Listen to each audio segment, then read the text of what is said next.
Welcome to the Sleep Library. Tonight, we're going to explore something together. A catalog of psychological concepts, all centered around a single profound idea: letting go. These are ideas that psychologists, therapists, and researchers have studied for decades.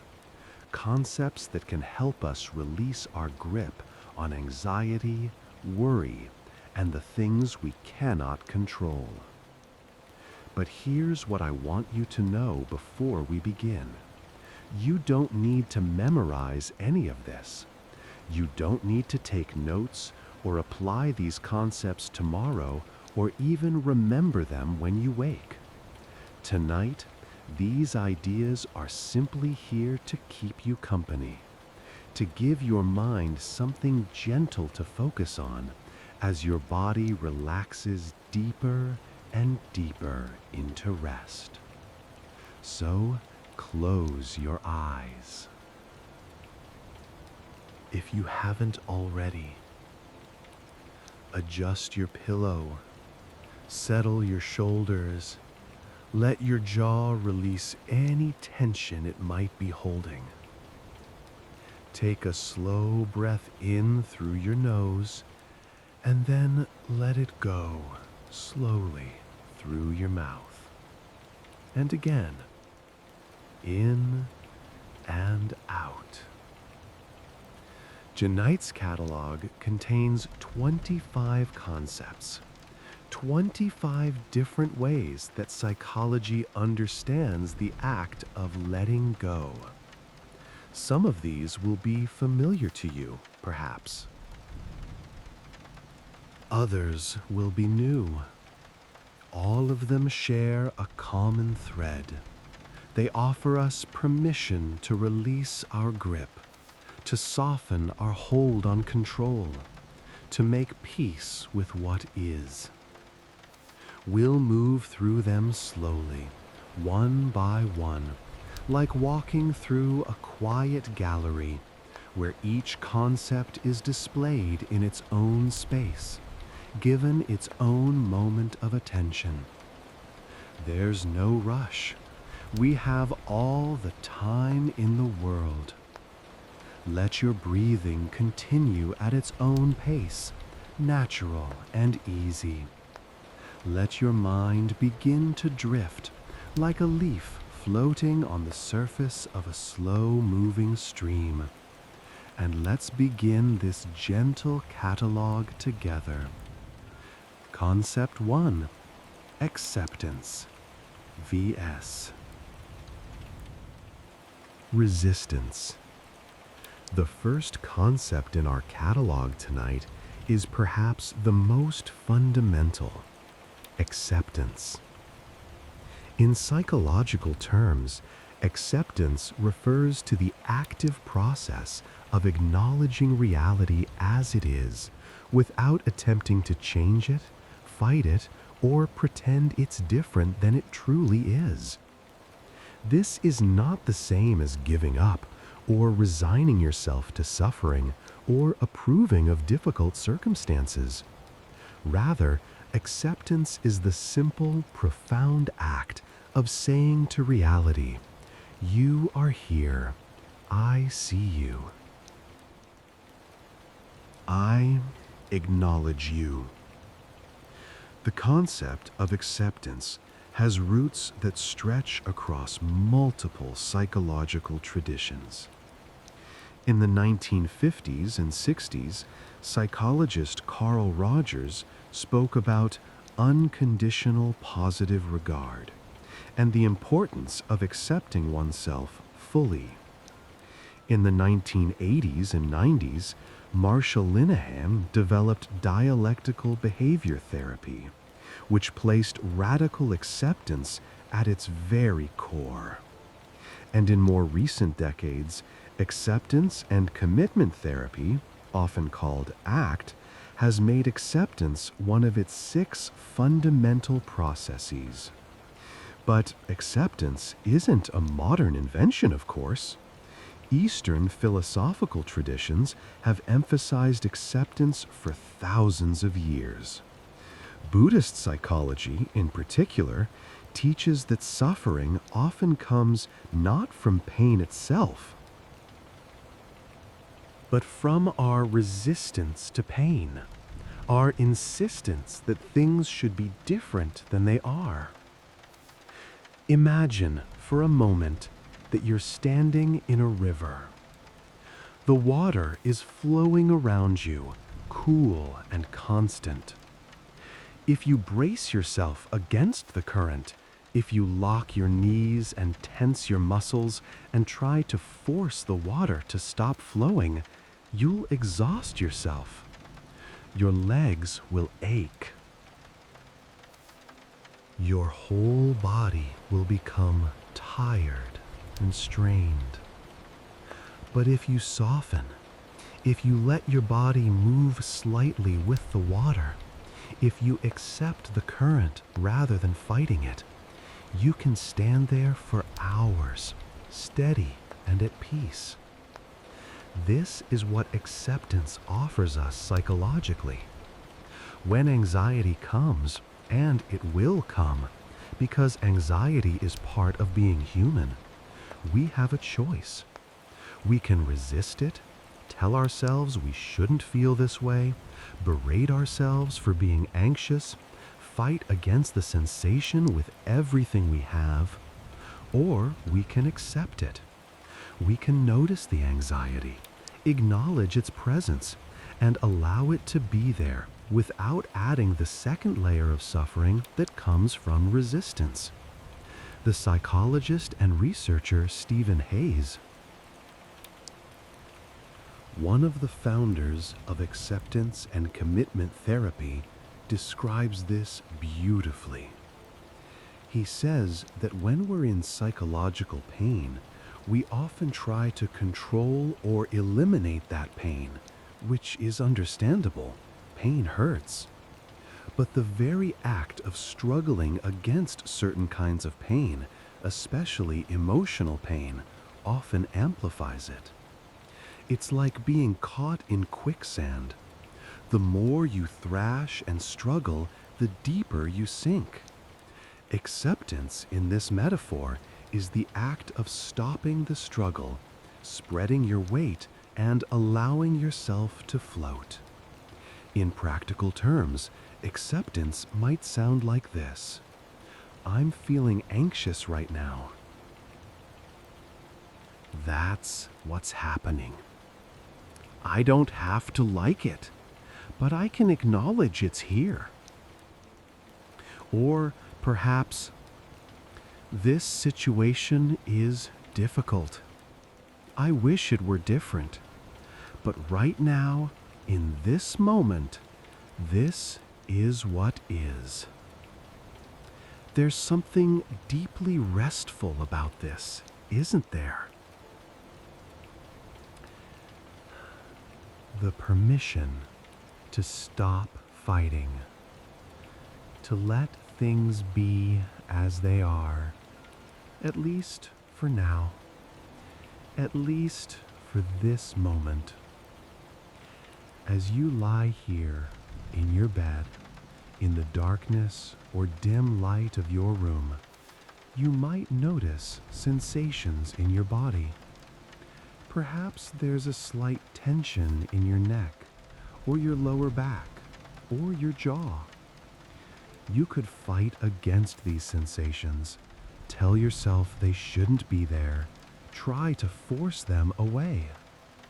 Or you could simply notice them, accept their presence, and let them be, just for now, just for this moment of rest.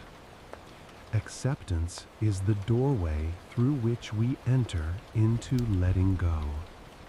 It's the first step, the foundation upon which all the other concepts in our catalog rest. And so we place it here.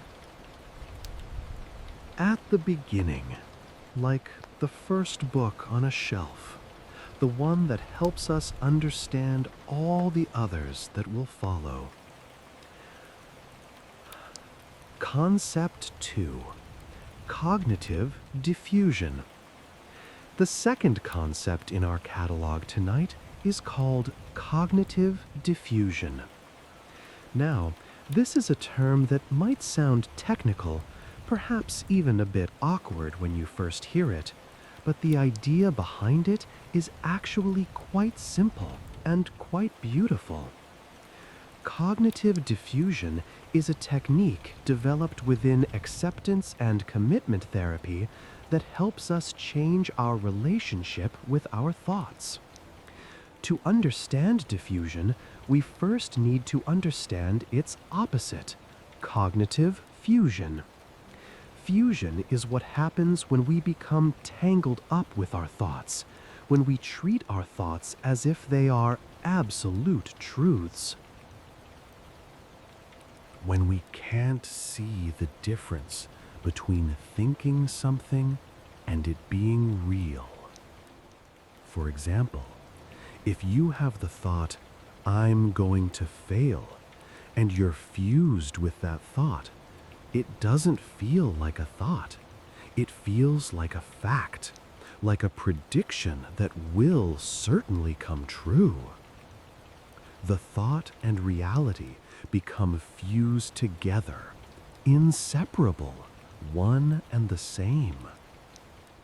Diffusion, then, is the process of creating space between yourself and your thoughts. It's the act of recognizing that thoughts are just thoughts. They're mental events, words and images that pass through your mind, but they are not necessarily true, and they are not you.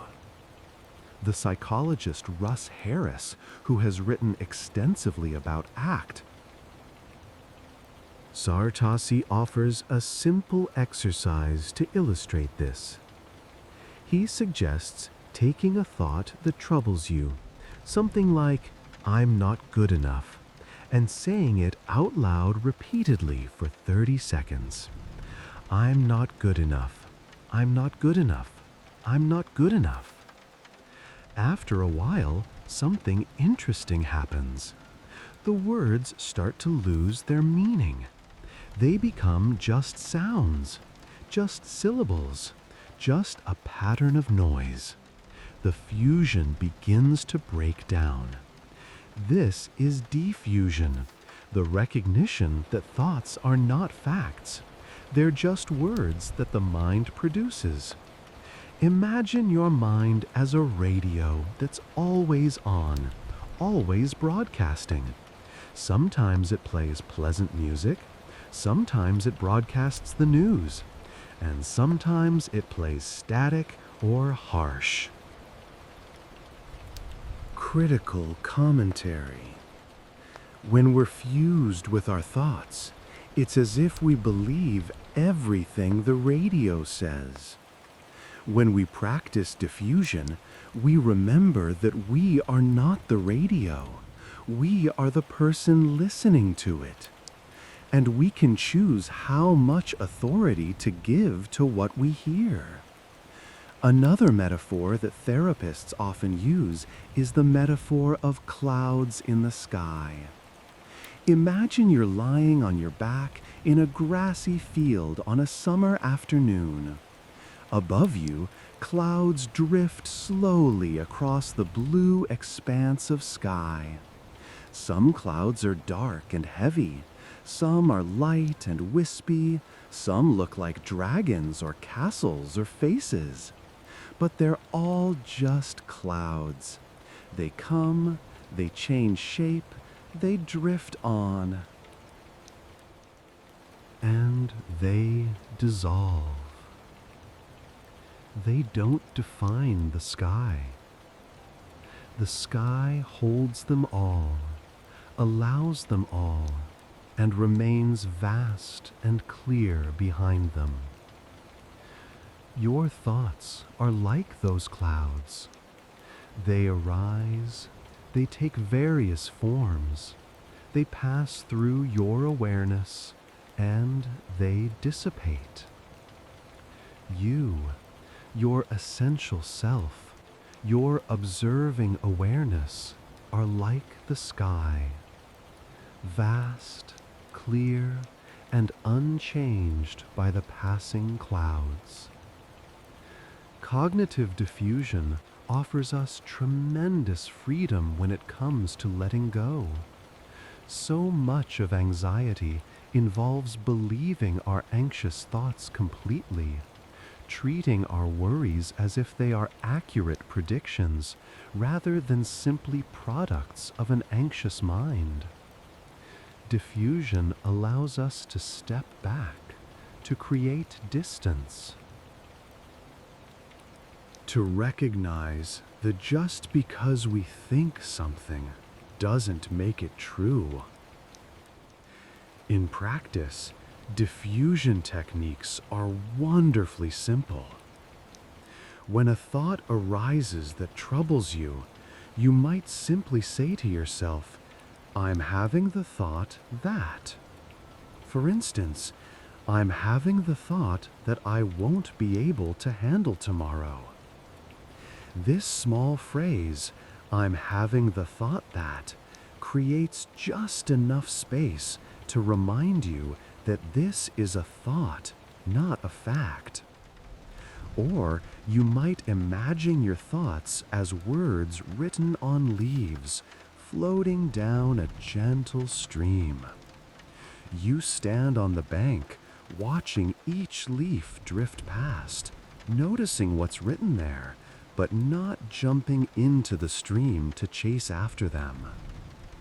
There goes a worry about money. You might observe. There goes a judgment about myself. There goes a memory from years ago.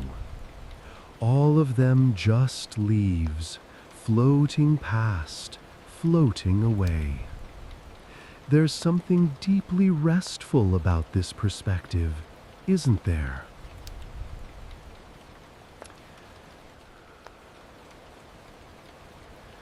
The recognition that you don't have to believe every thought. You don't have to struggle with every worry. You don't have to solve every problem your mind presents. You can simply watch, simply notice, simply let the thoughts come and go, like clouds, like leaves, like radio broadcasts that you didn't request, but that your mind produces anyway. As you lie here now, you might notice thoughts drifting through your awareness. Perhaps thoughts about tomorrow, or about something that happened earlier today, or about whether you'll actually fall asleep tonight. Whatever thoughts arise, you can practice this gentle diffusion. Notice them as thoughts, as mental events, as clouds passing through the sky of your awareness. You don't have to push them away. You don't have to believe them. You can simply let them drift. And in this way, cognitive diffusion becomes a practice of letting go. Not letting go of the thoughts themselves necessarily, but letting go of our tight grip on them, our fusion with them, our belief that they define reality. Concept 3. The observer self. The third concept in our catalog is closely related to the one we just explored. It's called the observer self, sometimes also known as the observing self or the transcendent self. This concept comes from multiple therapeutic traditions, but it's particularly emphasized in acceptance and commitment therapy. Mindfulness-based therapies and certain forms of psychodynamic psychology. The core idea is both simple and profound. There is a part of you that is always present, always aware, always observing, and this part is distinct from the things it observes. Let me explain what this means. Throughout your life, you've experienced countless thoughts, emotions, sensations, and memories. These experiences have changed dramatically over time. The thoughts you have today are different from the thoughts you had when you were 10 years old. The emotions you feel now are different from those you felt yesterday, or last year, or a decade ago. Your body has changed, your beliefs have changed. Your preferences and opinions and dreams have all evolved and shifted. And yet, through all of these changes, there has been something constant, the awareness that experiences these things. The you that notices your thoughts is the same you that has always noticed your thoughts, from your earliest memories until this very moment. This is the observer self, the continuous thread of awareness that has witnessed your entire life. The psychologist Richard Schwartz, who developed internal family systems therapy, speaks about something similar, which he calls the self with a capital S. He describes it as the calm, compassionate, curious center of our being, the part of us that can observe all our different emotions and thoughts and parts without being overwhelmed by them. In mindfulness meditation, this concept is often introduced through a simple exercise. The teacher might say, "Notice your breathing." Notice the sensation of air moving in and out of your nostrils. And then, after a moment, now notice that you are noticing your breathing. There's the breath, and there's the awareness of the breath. Who is the one who is aware? This question, who is the one who is aware, points directly at the observer self.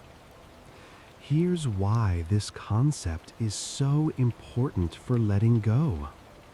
When we identify with our thoughts and emotions, when we believe that we are our anxiety, or we are our sadness, or we are our fear, we become trapped.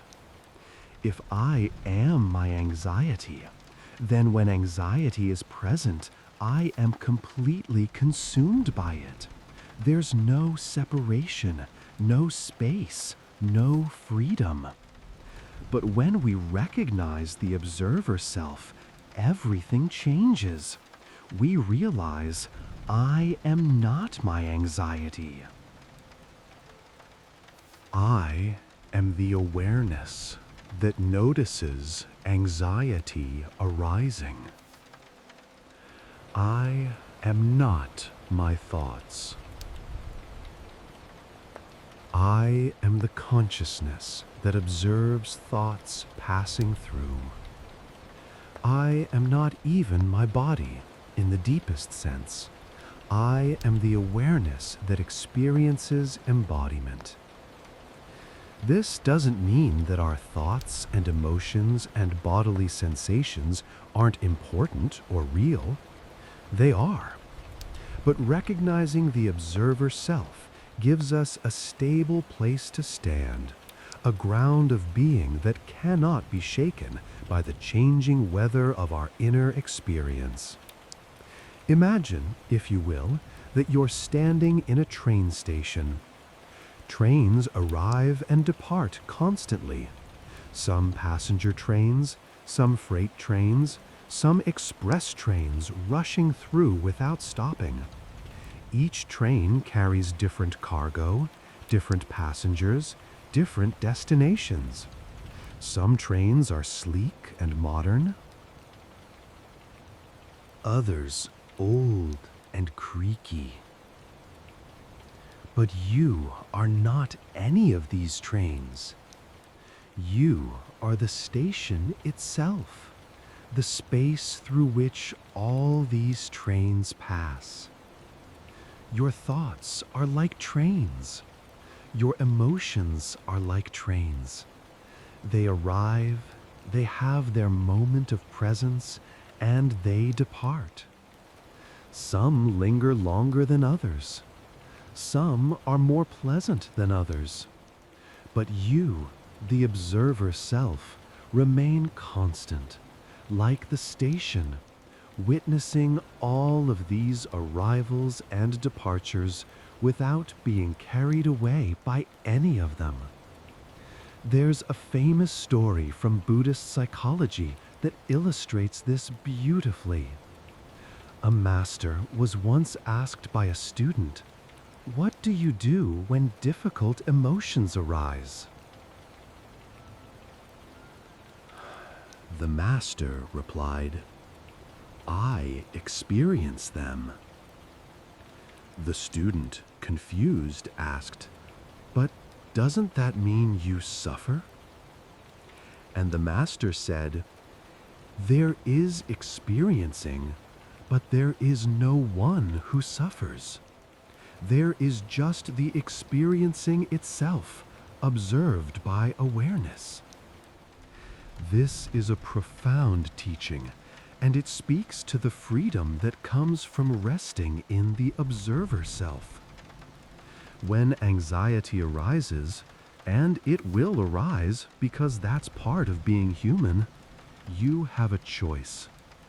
You can identify completely with the anxiety, believe that you are the anxiety, let it consume your entire sense of self. Or you can step back into the observer self and notice, anxiety is present. How interesting.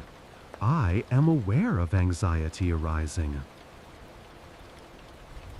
It's here, in my field of experience. But I am the awareness that notices it, not the anxiety itself. This creates space, and in that space, there is freedom. Not freedom from the experience necessarily, but freedom within the experience. The observer self is always peaceful, always stable, always okay. It cannot be harmed by thoughts or emotions because it is not made of thoughts or emotions. It is the awareness that experiences them. And this awareness, this observing presence, is your true nature, the deepest part of who you are. As you lie here tonight, you can practice resting in this awareness. Notice that you are aware of your body lying in bed. Notice that you are aware of sounds in the room. Or perhaps silence. Notice that you are aware of thoughts if they arise, of the rising and falling of your breath, of the weight of the blanket on your skin. And then notice the noticing itself. Rest in that awareness, that observer self, that stable, peaceful presence that has been with you your entire life. From this place of observing awareness, letting go becomes natural. You don't have to push anything away. You simply rest as the space in which all experience arises and passes, trusting that nothing can harm the awareness itself. This is the observer self, your refuge, your ground, your home. Concept 4. Impermanence. The fourth concept in tonight's catalog is one that appears across nearly every wisdom tradition throughout human history: impermanence. In psychological terms, impermanence refers to the fundamental truth that all phenomena are in constant flux, that nothing remains static, that change is not the exception to the rule, but rather the rule itself. Everything arises, exists for a time, and passes away. Everything. This concept is central to Buddhist psychology, where it's known as anicca, one of the three marks of existence. But you find similar ideas in ancient Greek philosophy, in the teachings of Heraclitus, who said that you cannot step into the same river twice.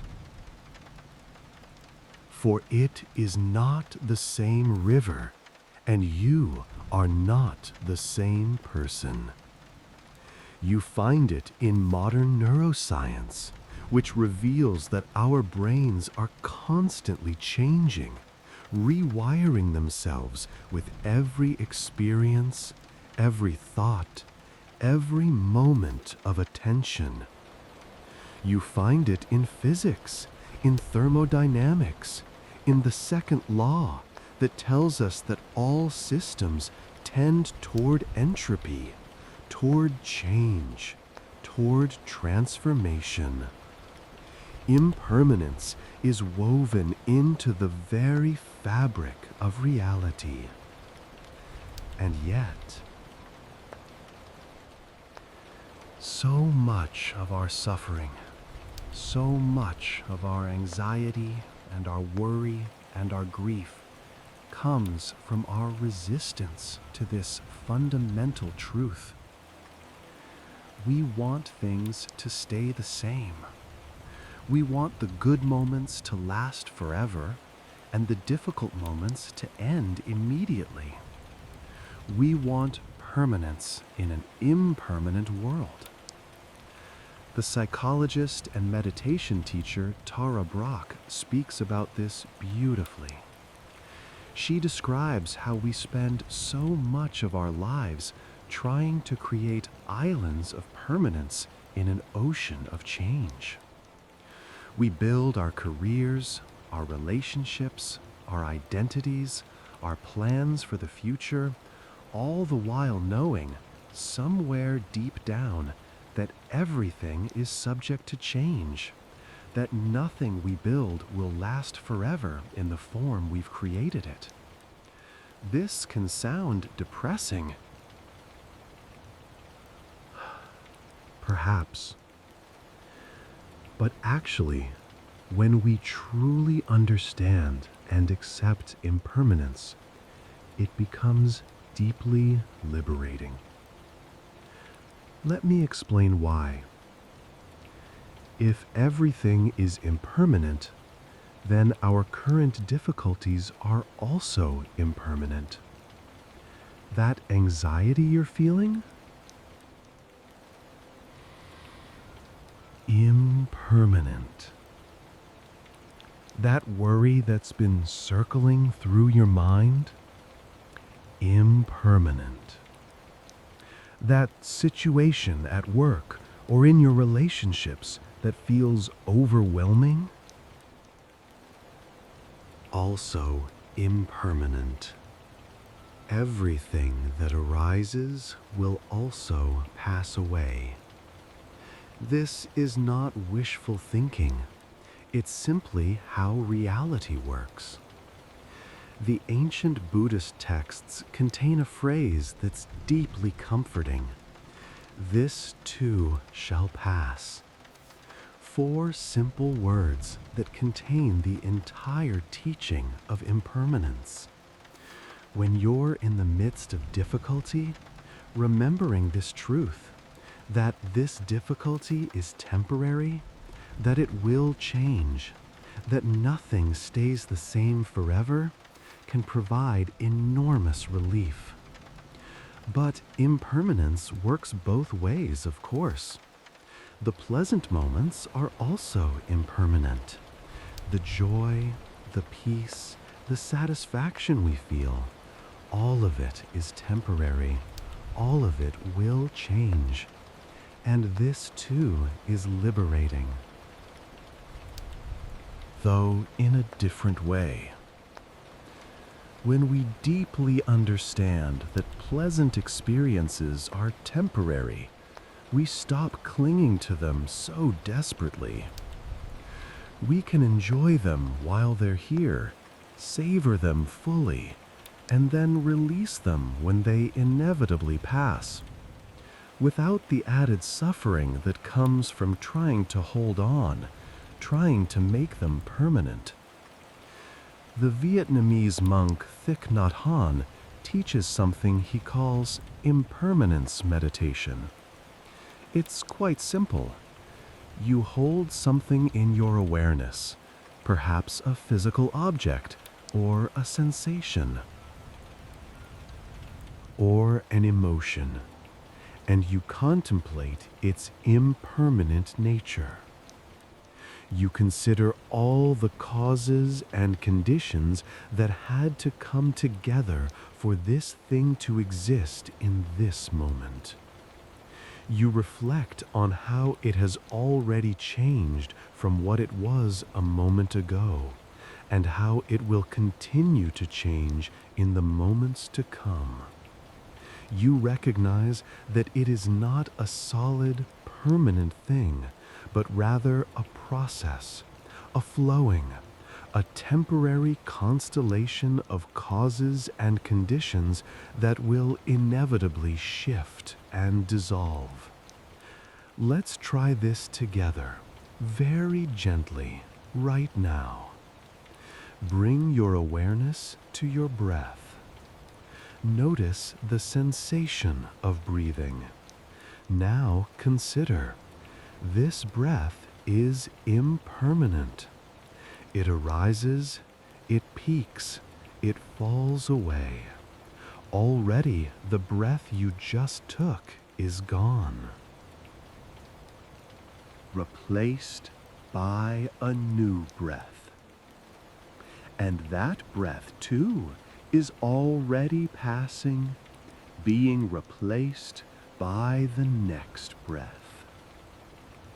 Each breath is utterly unique, never to be repeated.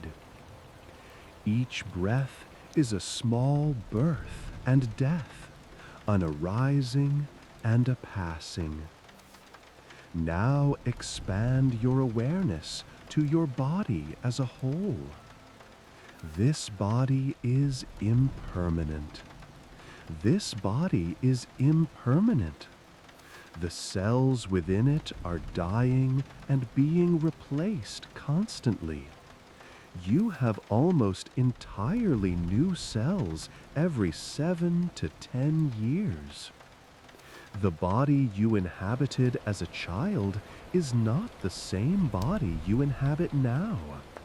And the body you have now will not be the same body you have in a decade. Everything is flowing, changing, renewing, aging, transforming. Consider your thoughts. Each thought that arises is impermanent. It appears in consciousness, exists for a brief moment, and then dissolves, replaced by the next thought and the next and the next. Thoughts are like bubbles on the surface of water. They form, they float for a moment, and then they pop, gone forever, replaced by new bubbles in an endless stream. Even your sense of self, your identity, is impermanent. You are not the same person you were 10 years ago, or 5 years ago, or even yesterday. Your opinions have changed. Your knowledge has expanded. Your perspective has shifted. The you that exists in this moment is different from the you that will exist tomorrow. Everything is impermanent. Everything is changing, always, constantly, inevitably. And here's what makes this relevant to letting go. When we truly understand impermanence, we realize that we don't actually need to let go of anything, because nothing was ever in our grasp to begin with. Everything is already letting go of itself. Everything is already passing away. We're not holding on to things. We're simply experiencing them as they flow through our lives, like water flowing through our open hands. The anxiety you feel? It's already changing, already passing, already letting go of itself. You don't have to force it to leave. You simply need to recognize its impermanent nature and allow it to follow its natural course, which is to arise, exist for a time, and pass away. The worry that's troubling you? It too is impermanent. It feels solid and real and permanent right now, but that's an illusion. It's already changing, even as you observe it. And it will pass, just as every worry you've ever had has eventually passed. Understanding impermanence doesn't mean we become detached or indifferent to life. Rather, it allows us to be fully present with whatever is arising, knowing that this moment, exactly as it is, will never come again. This breath, this heartbeat, this experience of lying in bed on this particular night, all of it is unique, precious, and utterly temporary. There's a profound peace in this understanding. We can stop fighting against change, stop trying to make things permanent. Stop exhausting ourselves with the impossible task of holding still a world that is designed to flow. We can simply rest in the flow itself, trusting that everything that arises will pass, everything that begins will end, and that this is not a flaw in the universe, but its very nature. As you lie here tonight, you can rest in the understanding of impermanence. Whatever you're experiencing right now, whether it's comfort or discomfort, peace or restlessness, sleepiness or wakefulness, it's all impermanent. It's all changing, already, even now. You don't have to push anything away or hold on to anything. You can simply witness the flow, the constant arising and passing of all experience. Trusting that change is not something to fear, but simply the way things are. This is impermanence, not a problem to solve, but a truth to rest in.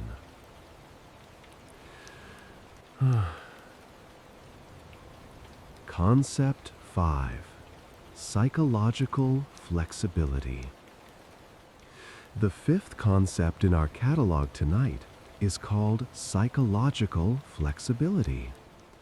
This is a term that comes from acceptance and commitment therapy, and it represents a kind of pinnacle of mental health, the capacity to be present with whatever life brings, to adapt to changing circumstances, and to continue moving in the direction of what matters to you, even in the presence of difficulty. Psychological flexibility isn't about being emotionally neutral or detached. It's not about never feeling pain or never experiencing anxiety. Rather, it's about having the mental and emotional agility to feel what you feel, think what you think, and still choose actions that align with your values and your vision for your life. The psychologist Stephen Hayes, whom we've mentioned before, describes psychological flexibility as having 6 core components. These include acceptance, cognitive diffusion, being present, the observer self, values clarity, and committed action. You'll notice that some of these are concepts we've already explored in our catalog. This is because they all work together, weaving into and supporting one another like threads in a tapestry. The opposite of psychological flexibility is called psychological rigidity. This is what happens when we get stuck. When we become inflexible in our thinking and our behavior, when we follow the same patterns over and over, even when they're not working for us.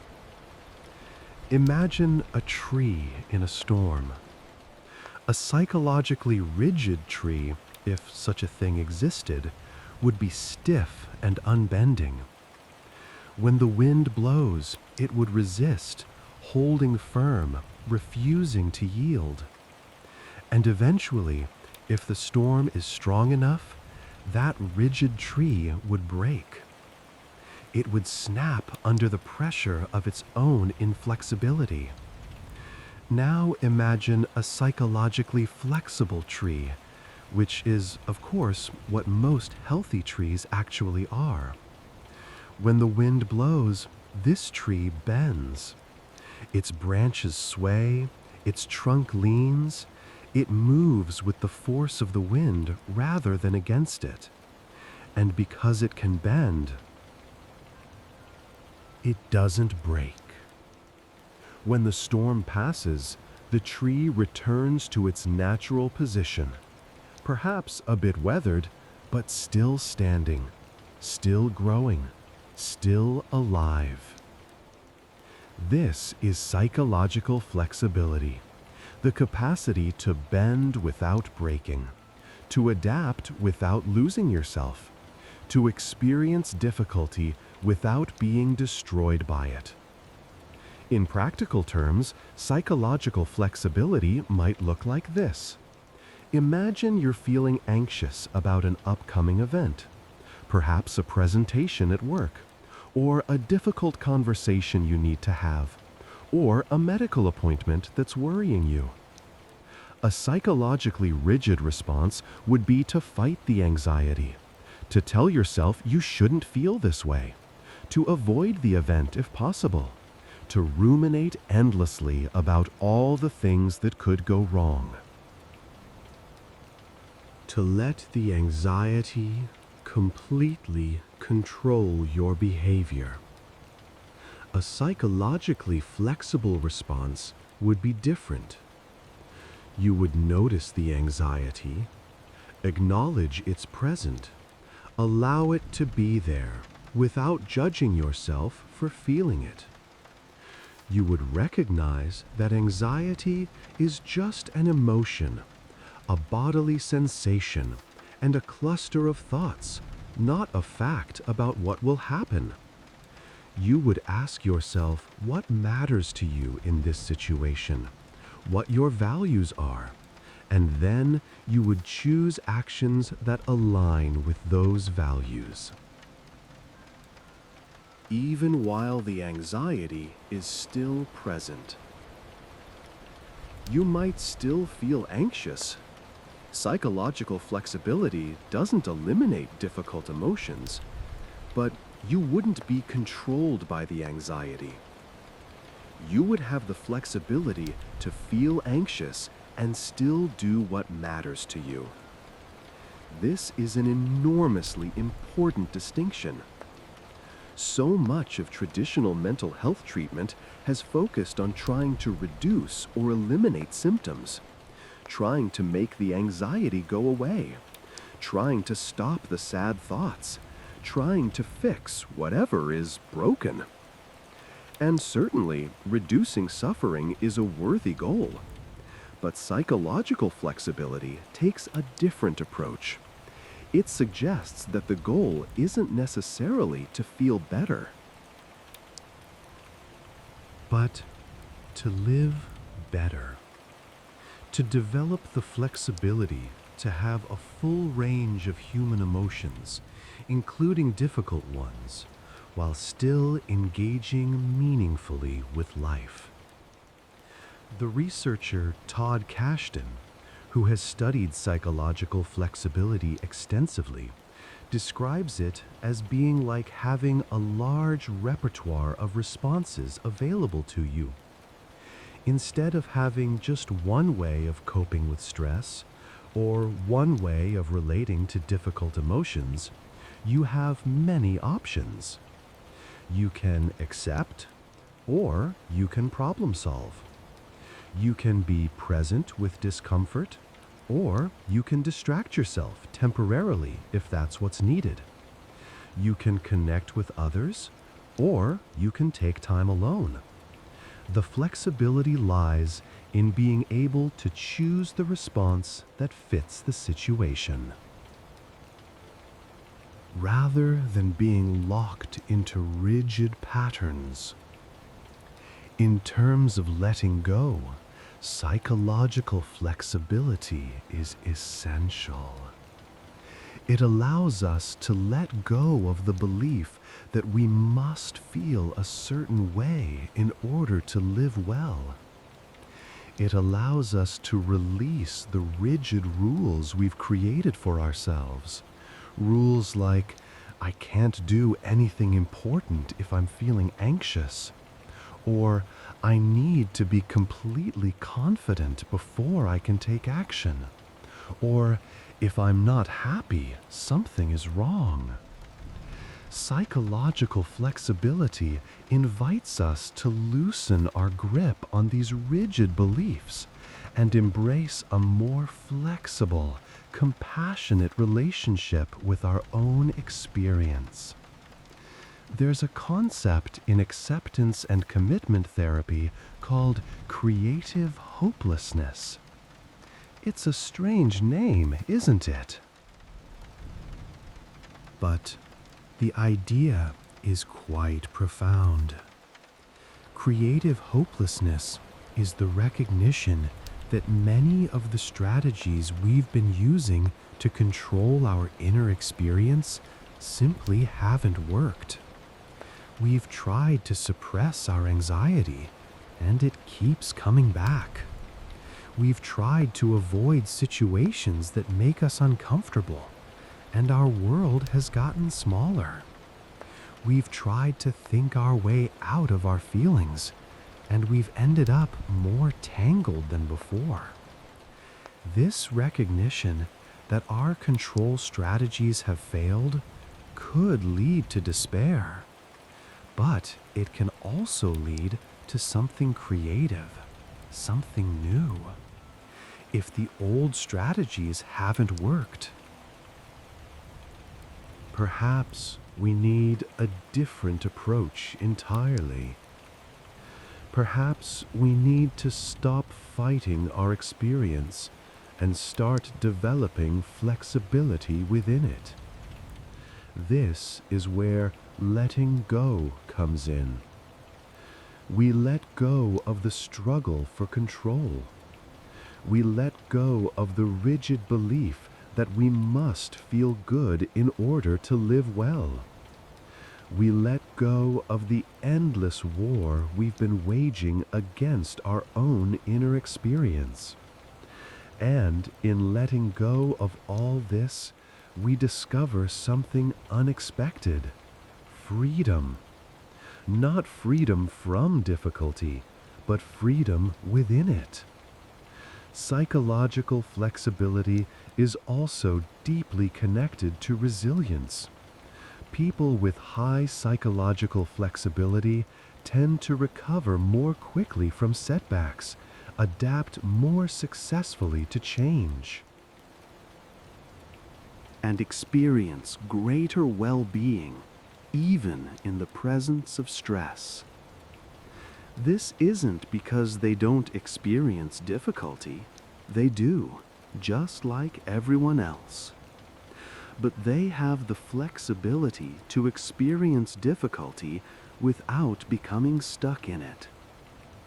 As you lie here now, you can practice a small bit of psychological flexibility. Notice whatever you're experiencing, perhaps some physical discomfort, or racing thoughts, or the feeling of sleepiness, or the frustration of still being awake. Whatever it is, can you let it be there without fighting it? Can you give it space, let it exist, while still choosing to rest here peacefully? This is psychological flexibility, the ability to experience what you're experiencing and still choose the course of action that aligns with your values, which right now is the value of rest, of care for yourself, of allowing sleep to come in its own time. You don't need to be perfect at this. Flexibility itself means being flexible about flexibility, allowing yourself to sometimes be rigid, sometimes be uncertain, sometimes fumble and struggle. That's all part of being human. The goal isn't to be infinitely flexible, endlessly adaptable, always calm and centered. The goal is simply to develop a bit more flexibility than you had before, to loosen your grip just slightly, to create a little more space for life to be exactly as it is. This is psychological flexibility, a gentle, compassionate way of being with yourself and with the world. Concept 6, the paradox of control. The sixth concept in our catalog is one that often surprises people when they first encounter it: the paradox of control. This concept emerges from multiple areas of psychology, from anxiety research, from Buddhist psychology, from existential therapy, and from studies of mindfulness and acceptance. The paradox is this: the more we try to control certain aspects of our inner experience, the less control we actually have. Our very efforts to control create the thing we're trying to control. Let me offer an example that illustrates this beautifully. Have you ever tried very hard not to think about something?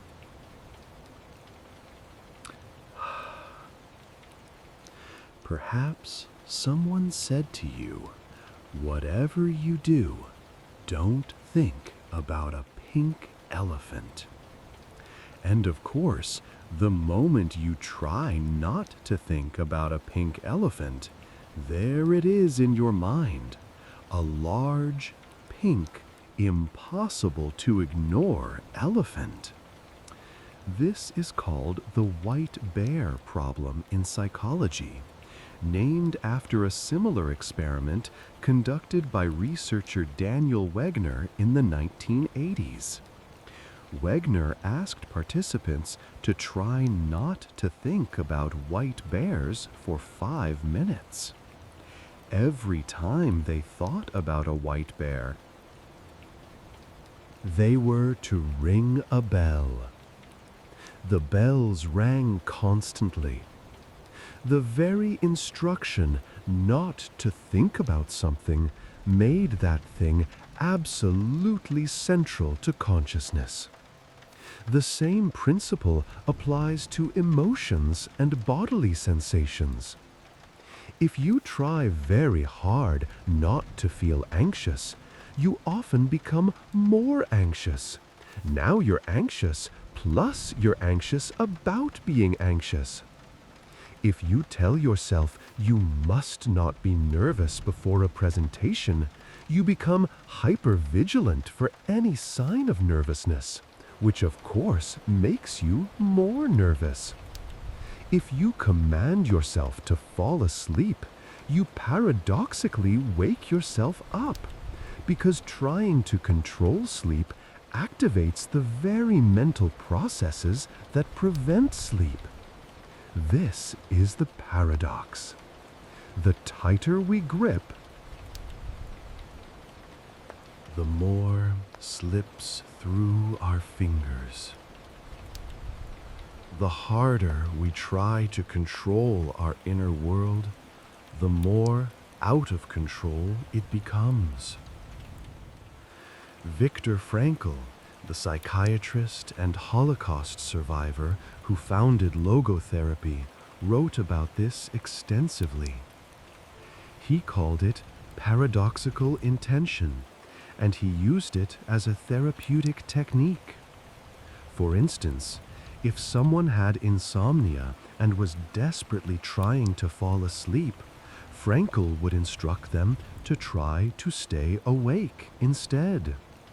The removal of the pressure to sleep, the releasing of that desperate attempt at control, often allowed sleep to come naturally.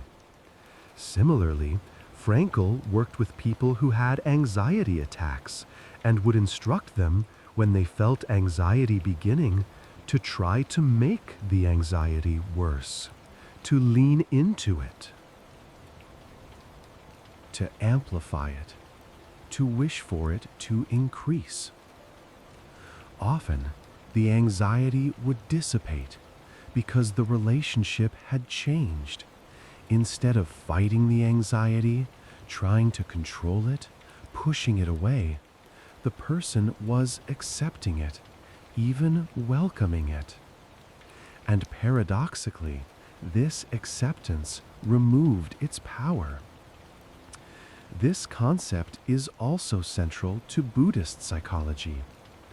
The second noble truth in Buddhism teaches that suffering arises from craving and aversion, from wanting things to be different than they are. We crave pleasant experiences and try to hold on to them.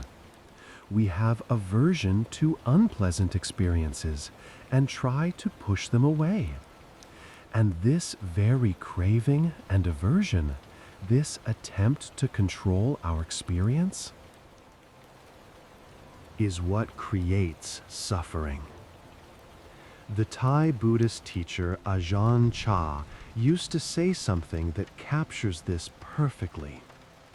He would hold up a glass and say, "To me, this glass is already broken. I enjoy it, I drink from it, it holds my water beautifully. But when I put it down, I know that someday, perhaps today, perhaps years from now, the glass will break. I hold it carefully, but I don't try to prevent the inevitable. To me, the glass is already broken, and so I can enjoy it without clinging. This is the wisdom that emerges from understanding the paradox of control. We can enjoy life, engage with it, care about outcomes, work toward goals, but we can do all of this without the tight grip of control, without the exhausting belief that we can and must manage every outcome. The paradox of control is especially relevant when it comes to anxiety. So much anxiety is actually anxiety about anxiety. We're afraid of the anxious feelings themselves, so we try to control them, to prevent them from arising, to make them go away once they've started. And this creates a feedback loop. We become anxious. We notice the anxiety and judge it as bad. We try to control it. The attempt to control creates more tension and more anxiety. We notice this increased anxiety and try even harder to control it, and on, spiraling upward. The way out of this spiral is through accepting the paradox. When we stop trying to control the anxiety, when we let it be there, when we make space for it rather than fighting it, the feedback loop is interrupted. The anxiety might not disappear immediately. Acceptance isn't a sneaky form of control disguised as acceptance, but the quality of our relationship with the anxiety changes. It becomes something we're experiencing rather than something we're battling. There's a phrase that's sometimes used in acceptance and commitment therapy: control is the problem, not the solution. This can sound alarming at first. Aren't we supposed to have control over our lives? Isn't control a good thing?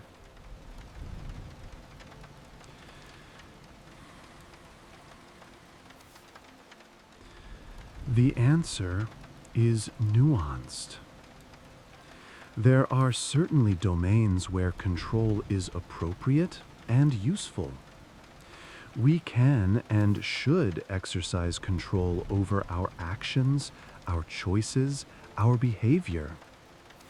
If I want to build a good life, I can control whether I show up for work, whether I'm kind to the people I love, whether I engage in activities that matter to me. But there are other domains where control simply doesn't work, specifically the domain of our inner experience. We cannot directly control what we feel. We cannot command ourselves to feel differently.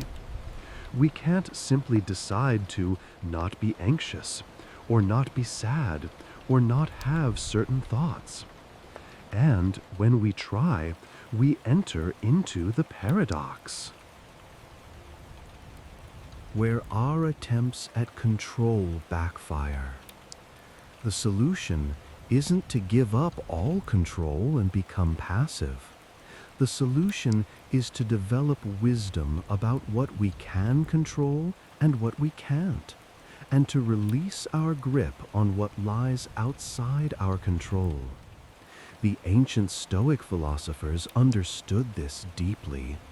Epictetus taught that we should distinguish between what is up to us and what is not up to us. Our actions, our choices, our values, our efforts, these are up to us. But outcomes, Other people's opinions, our involuntary emotional reactions, the thoughts that arise in our minds, these are not up to us, not directly. Wisdom lies in focusing our energy on what we can actually control and accepting what we cannot. As you lie here in bed, you might notice the paradox of control playing out. If you're trying very hard to fall asleep, you've probably noticed that this makes sleep more elusive. The trying itself creates a kind of mental arousal that prevents the very relaxation needed for sleep. But if you can let go of trying, if you can release the need to control when and how sleep comes, you create the conditions that allow sleep to arrive naturally. This doesn't mean you should now try to let go, because that would just be another form of trying, another attempt at control. Rather, it's an invitation to simply notice the paradox, to recognize how it operates, and to gradually, gently, without pressure or force, soften your grip. Let your experience be what it is. Let sleep come or not come. Let your thoughts wander where they will. Let sensations in your body be exactly as they are. Release the belief that you must control any of this. And in that release, in that surrendering of the paradoxical attempt at control, you may find a peace that control could never provide. This is the paradox of control, the profound recognition that sometimes the most powerful thing we can do is to stop trying to be powerful, to stop trying to control, and to simply allow.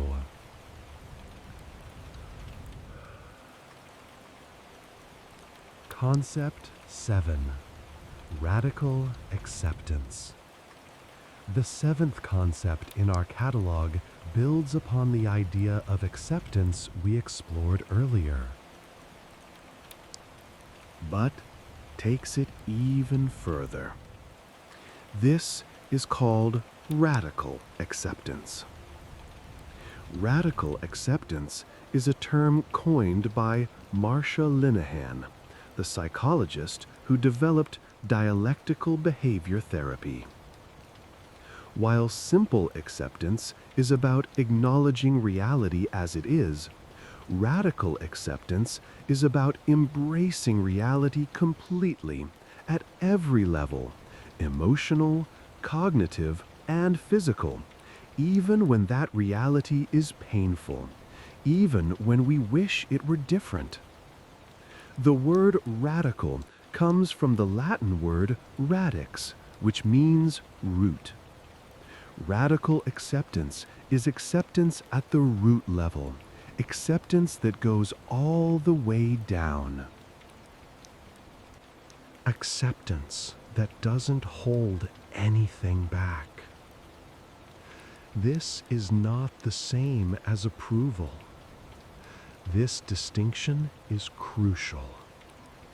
You can radically accept a situation without approving of it, without liking it, without wanting it to continue. Radical acceptance simply means that you stop fighting against the reality of what is. You stop arguing with truth.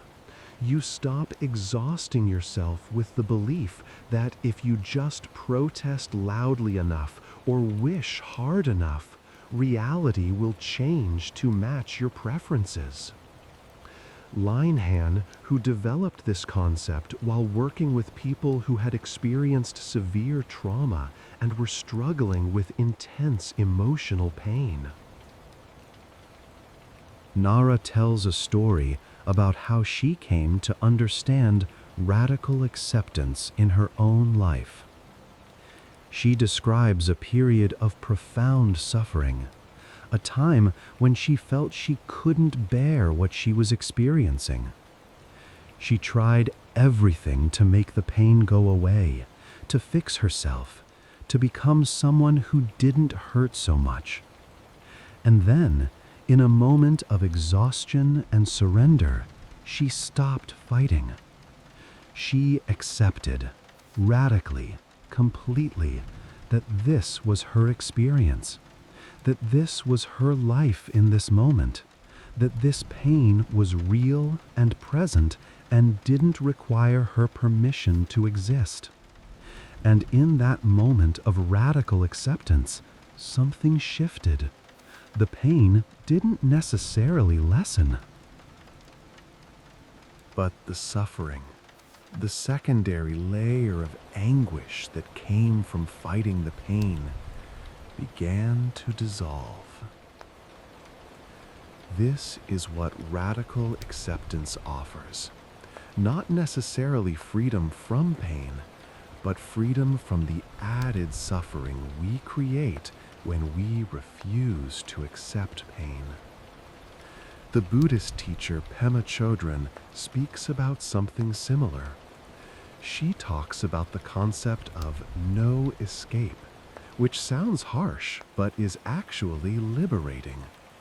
She says that we spend so much of our lives looking for exits, for ways to escape from discomfort, from uncertainty, from the fundamental groundlessness of existence. We try to create solid ground where there is none. We try to find permanent security in an insecure world. Radical acceptance is the recognition that there is no. With radical acceptance, the response is different. I have this illness. I didn't want it. I don't approve of it.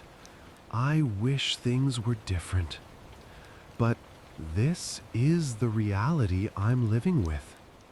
This is what is true.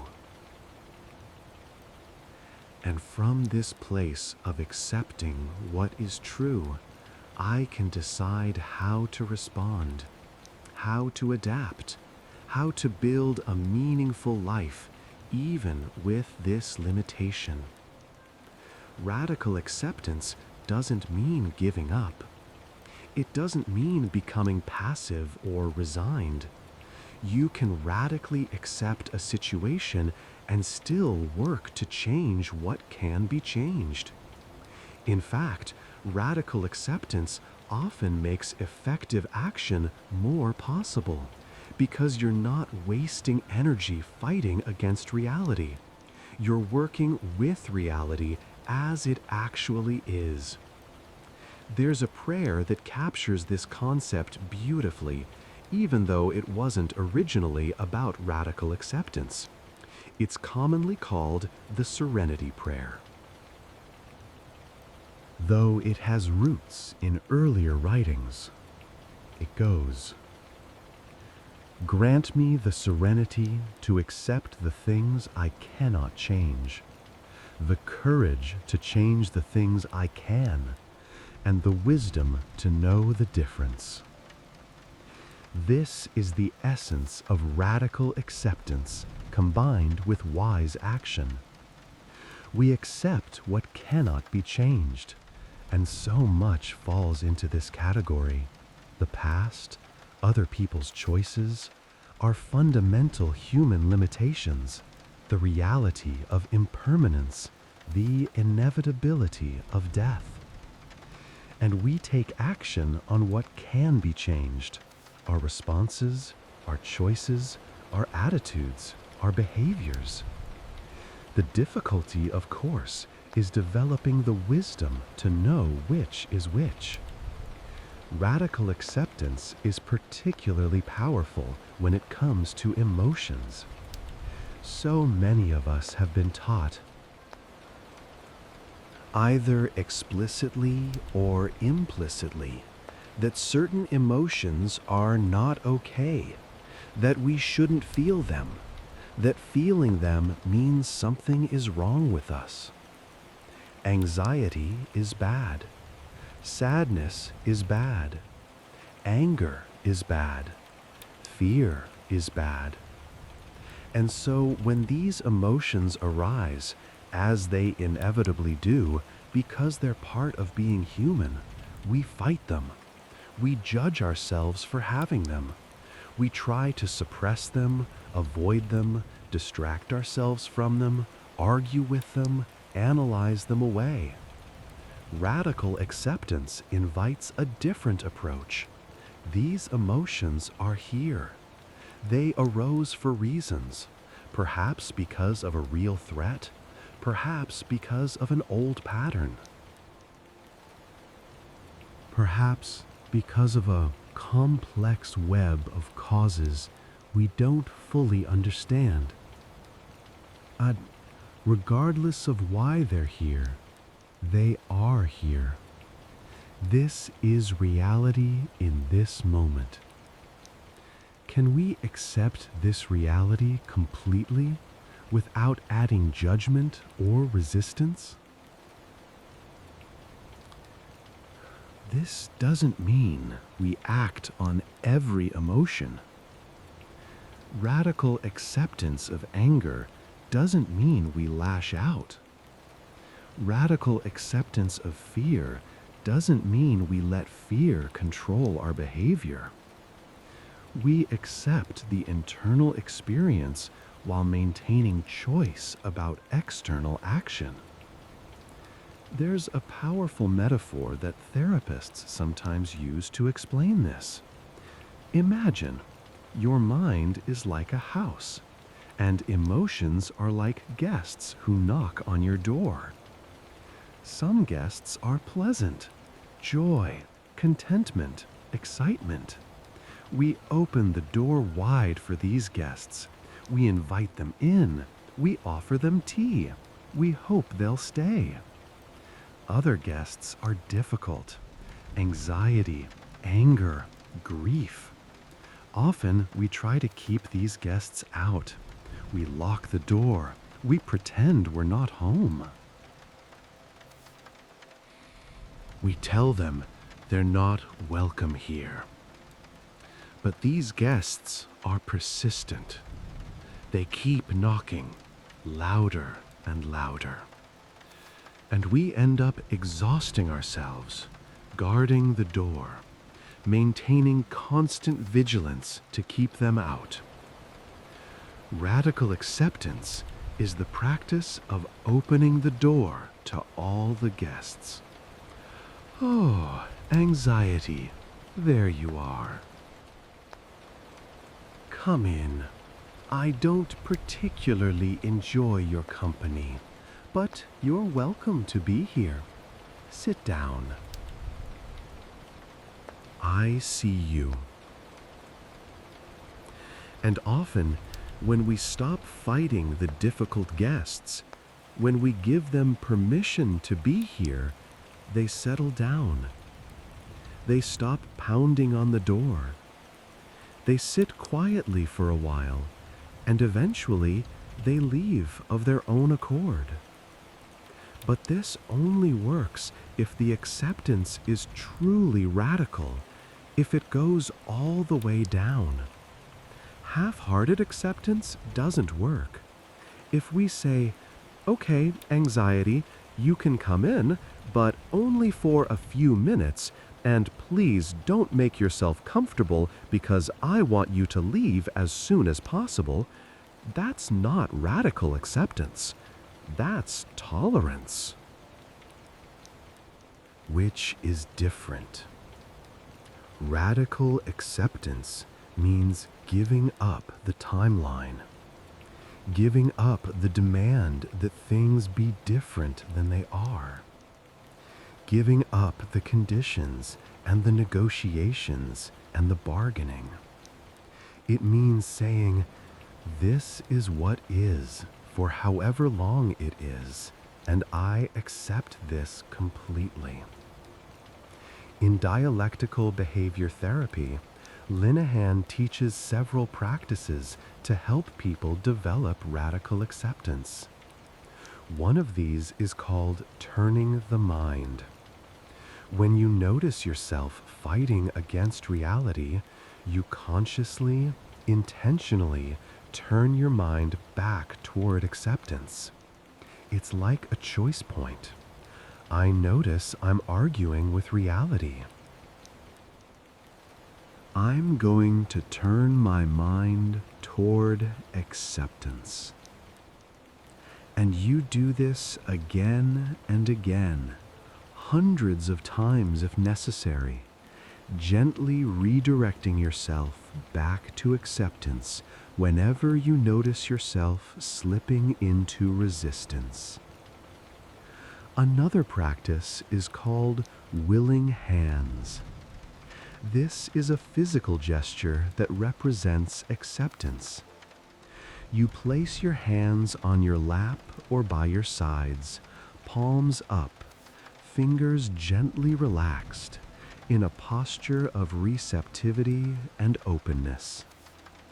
This body posture can actually help shift your mental state toward acceptance. The body and mind influence each other. As you lie here now, you might experiment with this. If your hands are near your body, you might gently turn them palm up, allowing them to rest in that open, receptive position.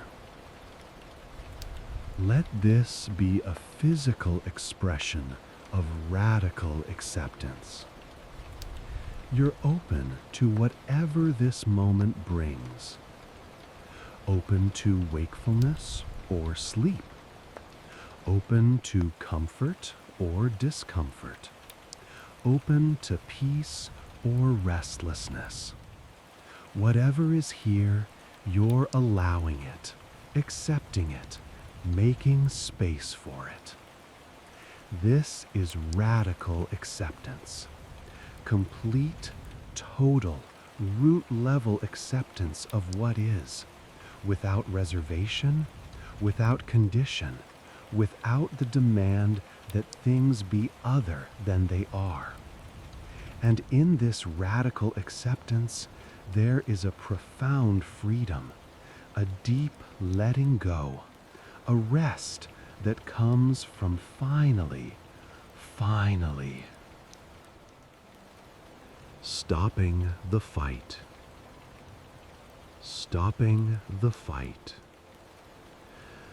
Concept 8. Mindful awareness. The 8th concept in our catalog is one you've likely heard of before. Mindful awareness, often simply called mindfulness. Mindfulness has become quite popular in recent years, sometimes to the point where the word has lost some of its meaning, used to describe everything from meditation apps to mindful eating to mindful shopping.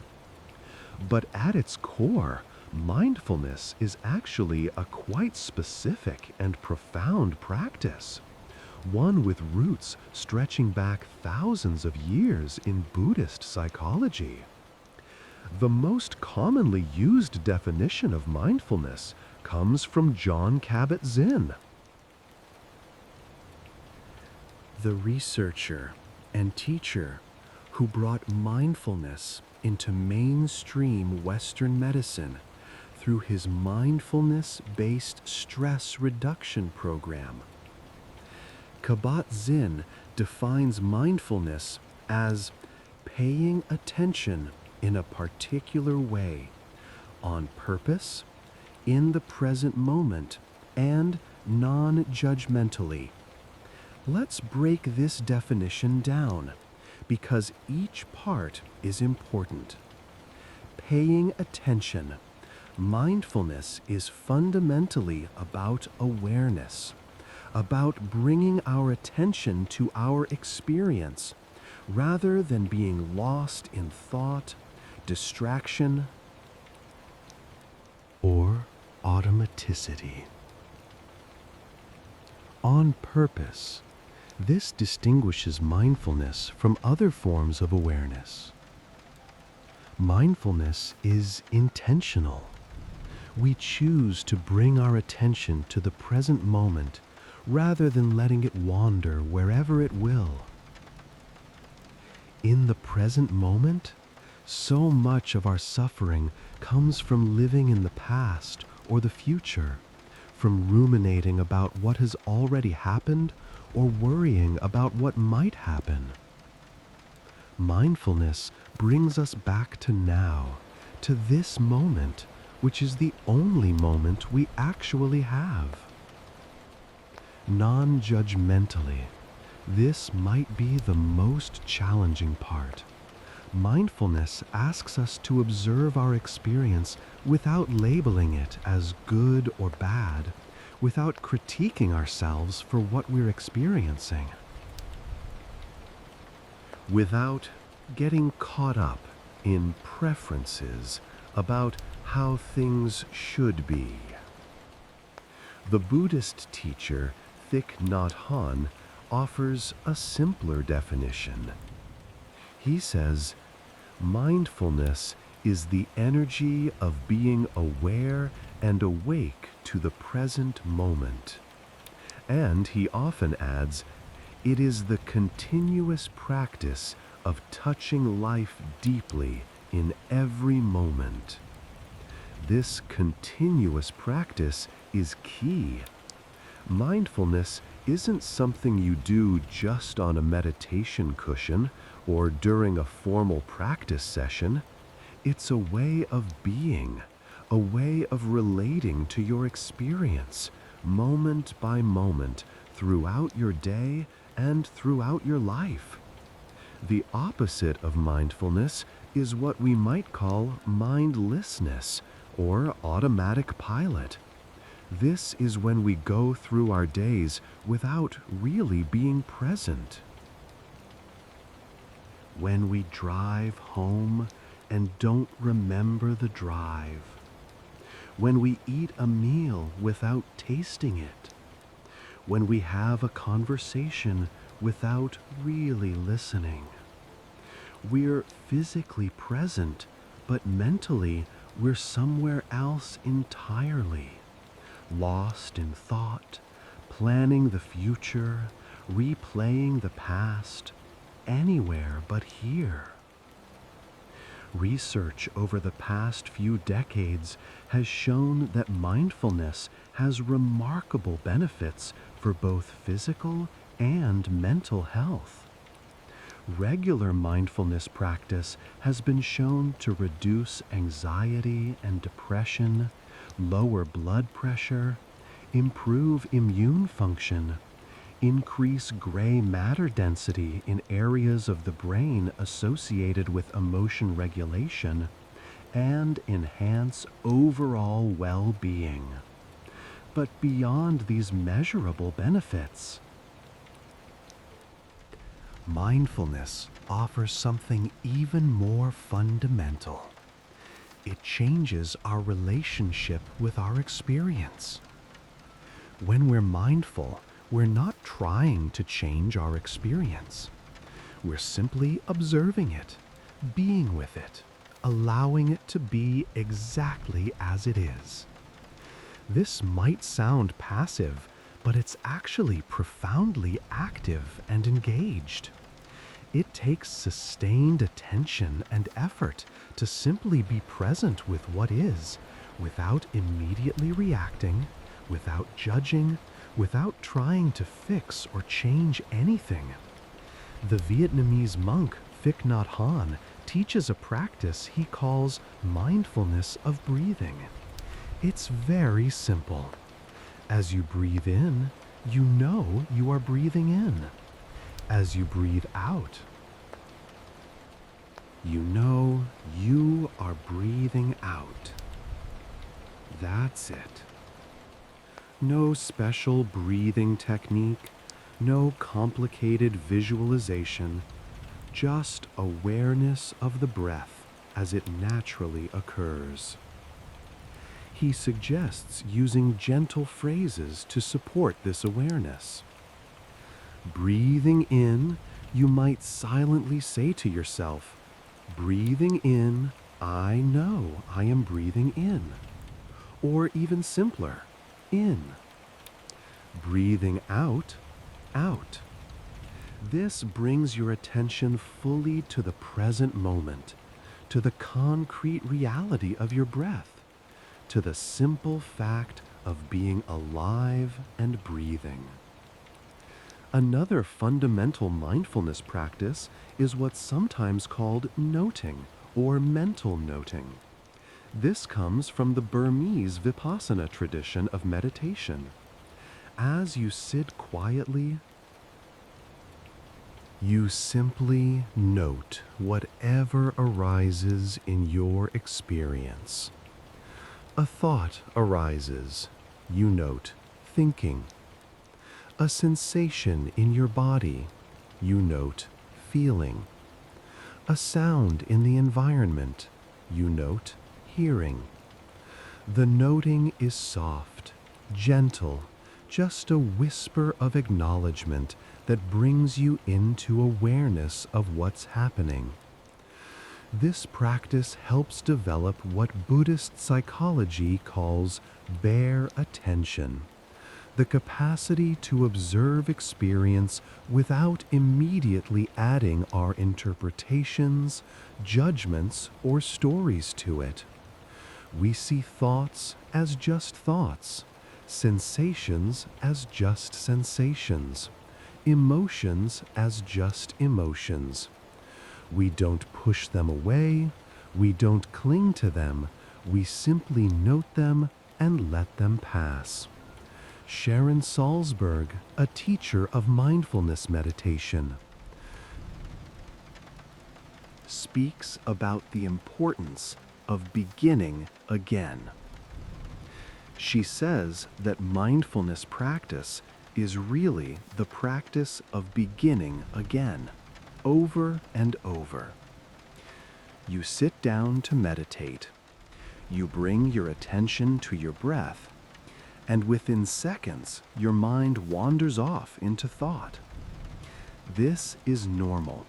This is what minds do. And then you notice, oh, I've been thinking about tomorrow's meeting, or yesterday's conversation, or that thing I need to remember to do. And in that moment of noticing, you simply, gently, without judgment, begin again. You bring your attention back to the breath. And then, inevitably, the mind wanders again. And you notice again. And you begin again. This is the practice. Not achieving perfect concentration, not having a blank mind, but this patient, gentle practice of beginning again, of returning to the present moment, of coming back to awareness again and again and again. The psychologist and mindfulness researcher Shauna Shapiro has studied what she calls the three mechanisms of mindfulness: intention, attention, and attitude. Intention refers to why we practice mindfulness, what we're aiming for. This might be to reduce suffering, to increase well-being, to understand ourselves more deeply, or simply to be more fully present in our lives. Attention is the actual practice of paying attention, of training the mind to focus on present moment experience. And attitude refers to the qualities we bring to our practice, and this is crucial. Shapiro emphasizes that mindfulness is not cold or clinical or detached. The attitude we bring should be one of kindness, curiosity, openness, and compassion. We're not training ourselves to be robotic observers of our experience. We're learning to be present with ourselves and our lives in a warm, caring, gentle way. In terms of letting go, mindfulness is essential. So much of what we hold on to exists in the realm of thought, regrets about the past, worries about the future, judgments about ourselves, stories we tell about who we are and what life means. When we practice mindfulness, we begin to see these thoughts for what they are: mental events, stories the mind creates, not ultimate truths about reality. And in seeing them this way, we naturally begin to hold them more lightly. We don't have to believe every thought. We don't have to act on every impulse. We don't have to identify with every emotion. We can simply observe, simply be present, simply allow experience to flow through awareness, like clouds flowing through the sky. Right now, in this moment, you can practice mindfulness. Bring your awareness to your breath. Notice the sensation of air moving in and out of your nostrils, or the rise and fall of your chest and belly. You don't need to change your breath. Just notice it.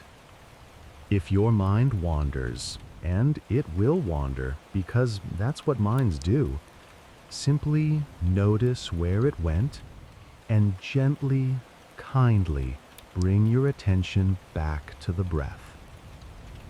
No judgment, no criticism, just this gentle returning to the present moment. Notice any sounds you can hear. Perhaps the hum of a fan, or distant traffic, or the settling of your house, or perfect silence. Just notice, without needing to do anything about what you notice. Notice the sensations in your body, the weight of your body on the bed, the temperature of the air on your skin, any areas of tension or relaxation. Just notice with that same quality of gentle, non-judgmental awareness. This is mindfulness, simple, profound, and always available. A returning to the present moment, a letting go of the constant mental narrative, a resting in awareness itself. And in this resting, in this simple being here now, there is a peace that doesn't depend on circumstances, a stillness that doesn't require perfection, a home you can return to anytime, anywhere, simply by choosing to be present. This is mindful awareness, your anchor, your refuge, your practice of letting go into the truth of this moment, exactly as it is. Concept 9. Self-compassion. The 9th concept in our catalog tonight is one that many people find surprisingly difficult. Even though it seems like it should be simple. Self-compassion. Self-compassion is exactly what it sounds like. treating yourself with the same kindness, care, and understanding that you would offer to a good friend who is struggling. And yet, for most of us, this is remarkably hard to do. We're often far harsher with ourselves than we would ever be with someone we care about. The psychologist Kristen Neff has done pioneering research on self-compassion, and she's developed a model that breaks down self-compassion into three key components: self-kindness, common humanity, and mindfulness. Let's explore each of these. Self-kindness means being warm and understanding toward ourselves when we suffer, fail, or feel inadequate. Rather than ignoring our pain or beating ourselves up with harsh self-criticism, it means talking to ourselves the way we would talk to a friend in distress, with gentleness, with encouragement, with recognition that imperfection and difficulty are part of being human.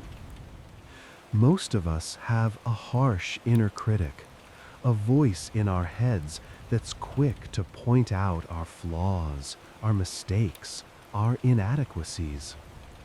This inner critic often thinks it's being helpful, that it's motivating us to do better, protecting us from failure, keeping us in line. But research shows that harsh self-criticism actually undermines motivation and well-being. It doesn't make us try harder or do better. It makes us anxious, depressed, and paralyzed. Self-kindness offers a different approach. Instead of berating ourselves for mistakes, we acknowledge them with understanding. Yes, I made a mistake. That's uncomfortable, but everyone makes mistakes. What can I learn from this? How can I care for myself through this difficulty?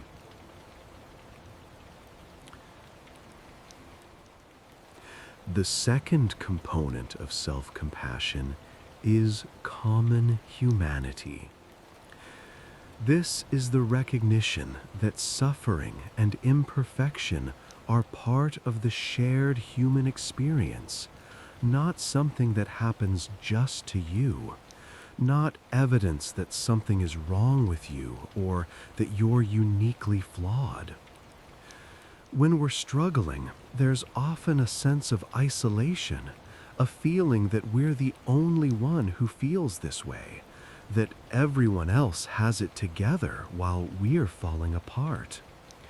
Common humanity reminds us that this simply isn't true. Everyone struggles. Everyone feels inadequate sometimes. Everyone experiences pain, makes mistakes, faces difficulties. This is not a flaw. It's part of being human. Neff writes beautifully about this. She says that when we remember our common humanity, we realize that suffering doesn't separate us from others, it connects us. It's a universal experience that links us to every other person who has ever lived. You are not alone in your difficulty. Your struggle is not evidence of your uniqueness in a bad way. It's evidence of your humanity. The third component is mindfulness. We explored mindfulness in our previous concept. But it's worth noting here how it relates to self-compassion. Mindfulness in the context of self-compassion means being aware of your suffering without exaggerating it or suppressing it. It means acknowledging your pain without getting overwhelmed by it or pretending it doesn't exist. If you're not aware that you're suffering, you can't offer yourself compassion. Awareness must come first. But if you're so consumed by your suffering that it's all you can see, that you become identified with it, that also makes compassion difficult. Mindfulness helps us find the middle ground, present with our pain, acknowledging it, but maintaining enough perspective to respond with kindness. Neff has developed several practices to cultivate self-compassion. One of the most powerful is something she calls the self-compassion break. It's simple enough to do right here, right now, even as you lie in bed. The practice has 3 steps, corresponding to the 3 components of self-compassion. First, you acknowledge your suffering. You might say to yourself, silently, "This is a moment of suffering," or "This is difficult," or simply, "This hurts." You're bringing mindful awareness to your experience, acknowledging the truth of what you're feeling. Second, you remember common humanity. You might say, "Suffering is part of life," or "I'm not alone in this," or "Everyone struggles sometimes." You're reminding yourself that your difficulty connects you to the human family rather than isolating you from it. Third, you offer yourself kindness. You might place your hand on your heart. This simple gesture activates the caregiving system in your brain and say, "May I be kind to myself," or "May I give myself the compassion I need," or simply, "May I be at peace." You're offering yourself the warmth and care that you would offer to someone you love. Let's try this together. Very gently. If you're experiencing any difficulty right now, perhaps you're anxious about not sleeping, or frustrated with racing thoughts, or worried about tomorrow, bring that difficulty to mind. Place your hand on your heart, or your chest, or your belly, wherever feels comfortable and soothing. Feel the warmth of your own hand, and then say to yourself silently, "This is a moment of difficulty. I'm struggling right now. This is hard." Just acknowledging what's true. Then, struggling is part of being human. I'm not alone in this. Everyone has nights when sleep is difficult. Everyone experiences anxiety. This connects me to all people everywhere who struggle. And finally, may I be kind to myself in this moment. May I give myself the compassion I need.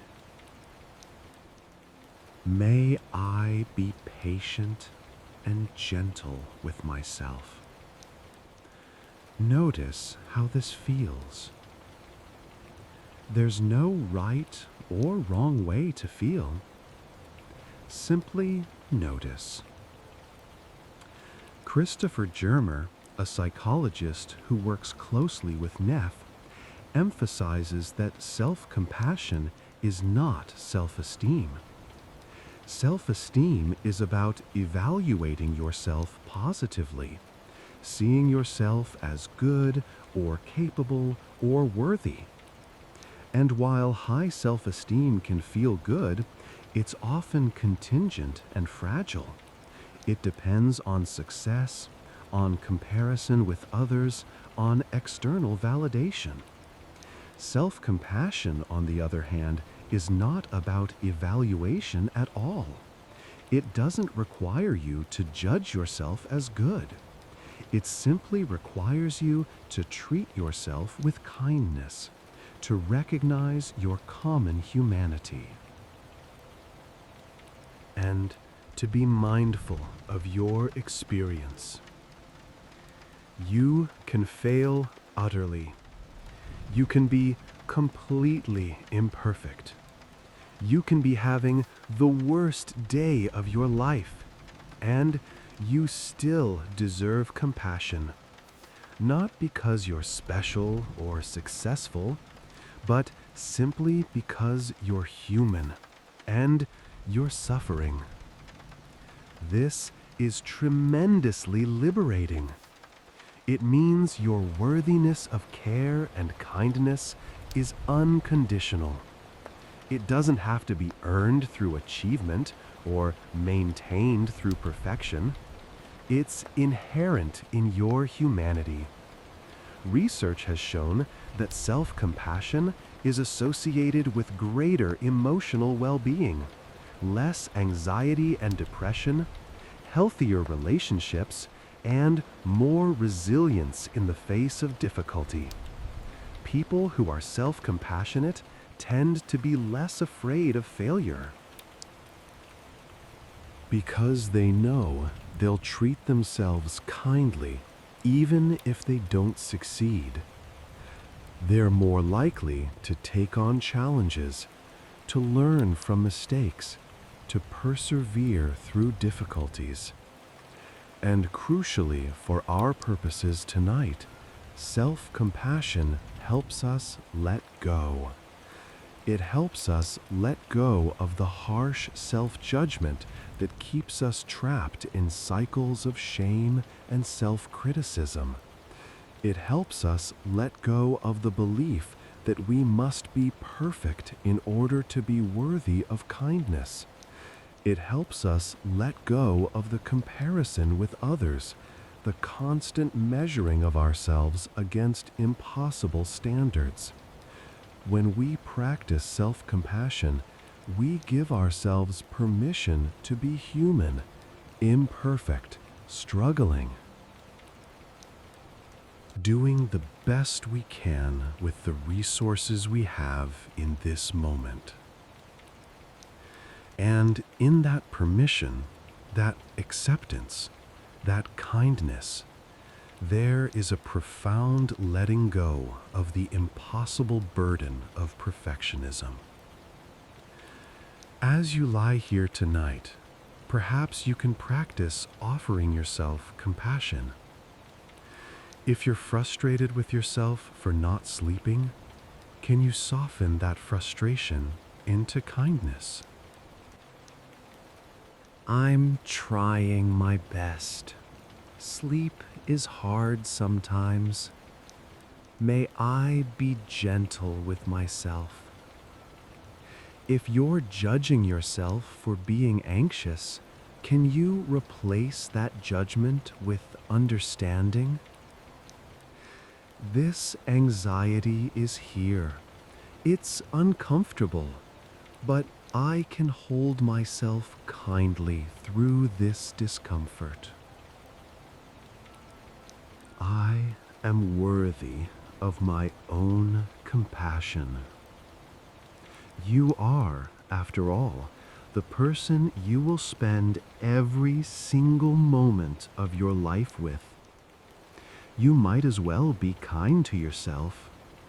You might as well offer yourself the same warmth and care and understanding that you would offer to anyone else you love.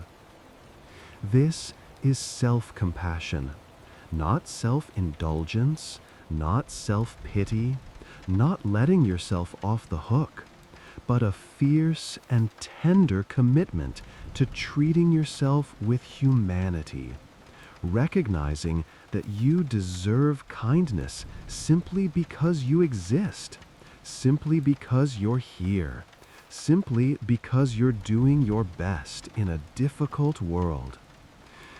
Breathe. Concept 10. The window of tolerance. The 10th concept in our catalog comes from the field of trauma therapy, but it's relevant for everyone.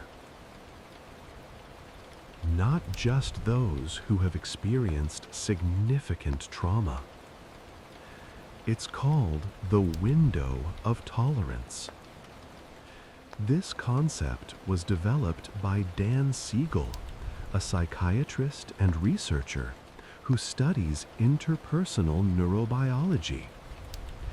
The window of tolerance refers to the optimal zone of arousal in which we're able to function effectively, to think clearly, to relate to others, to manage our emotions. It's the range in which our nervous system is neither too activated nor too shut down. Imagine a window. You can picture a real window if you like, perhaps one with a view of peaceful scenery.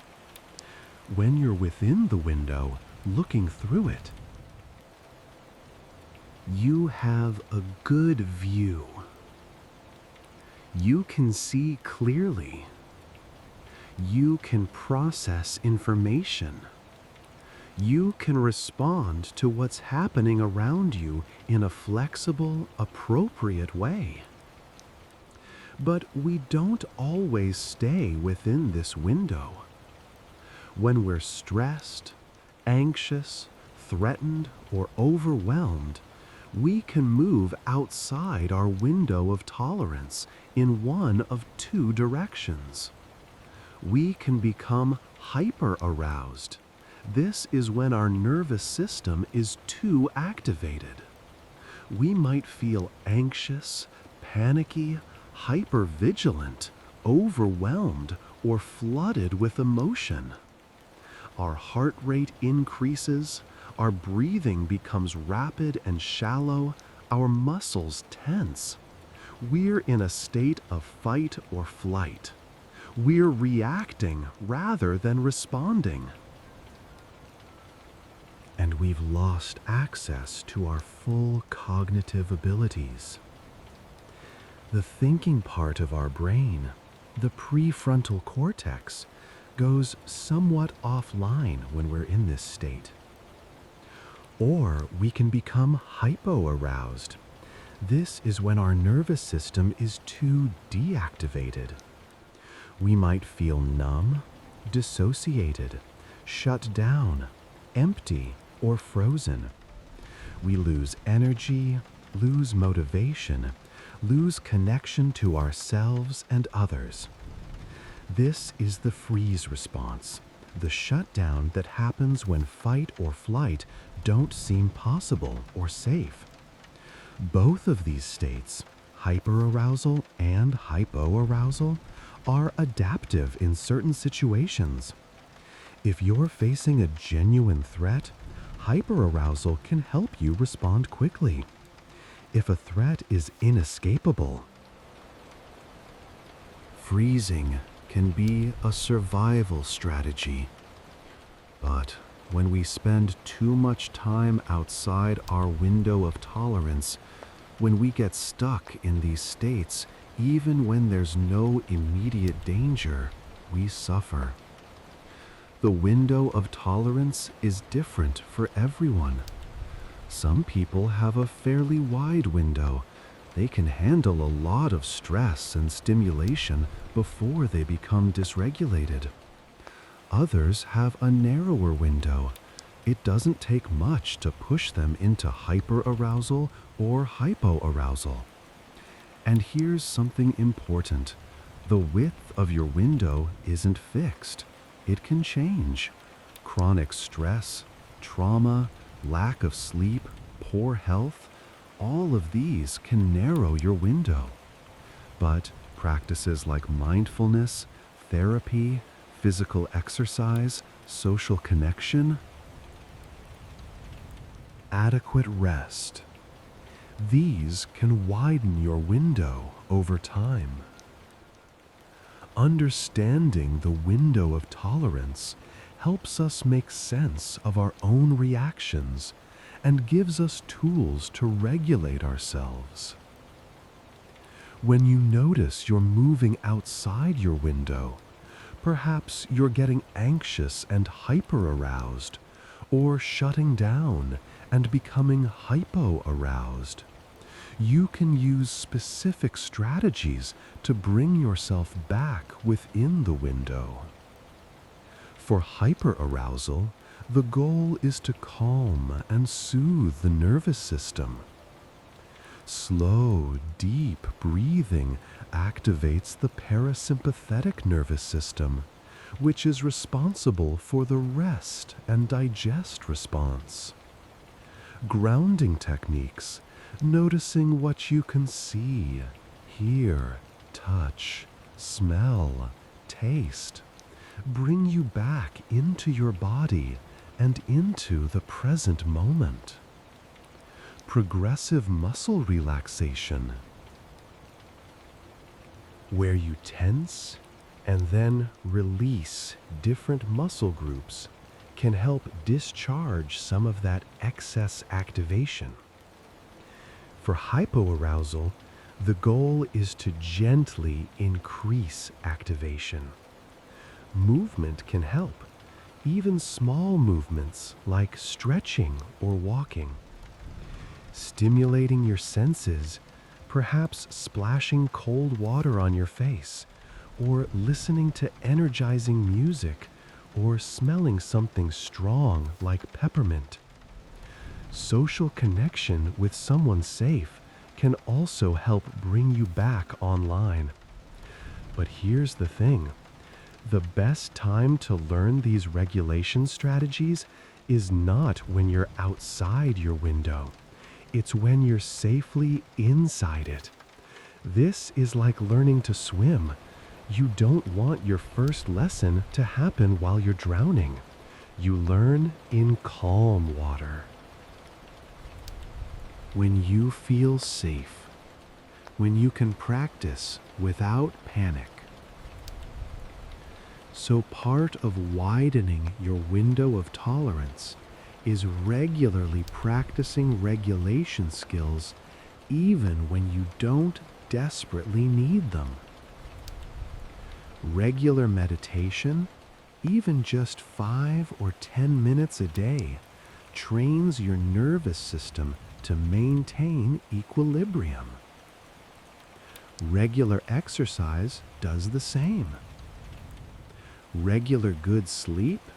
Well, that's what we're working on right now, isn't it? In terms of anxiety specifically, understanding the window of tolerance helps us recognize that anxiety is often a signal that we're moving toward hyperarousal, that we're approaching the edge of our window. Instead of fighting the anxiety or judging ourselves for it, we can see it as information. Oh, I'm getting activated. My nervous system is responding to something it perceives as threatening. What do I need right now to help myself stay within my window? Maybe you need to breathe slowly. Maybe you need to ground yourself in the present moment. Maybe you need to reach out to someone. Maybe you need to give yourself permission to step away from a stressful situation. The anxiety isn't the enemy, it's a messenger telling you that your nervous system needs some support. One of the beautiful things about the window of tolerance concept is that it removes judgment. When you're hyper aroused or hypo aroused, it doesn't mean you're weak or broken or failing. It just means your nervous system is doing what nervous systems do when they're overwhelmed. They move outside the optimal zone. This is a physiological process, not a character flaw. And just as importantly, it gives you a framework for self-compassion. When you notice you're outside your window, you can respond with kindness. My nervous system is having a hard time right now. What can I do to support it? What does it need to feel safe again? Right now, as you lie in bed, you can check in with yourself. Are you within your window of tolerance? If you're feeling anxiously awake, hyper alert, with your mind racing, that might be a sign of hyper arousal.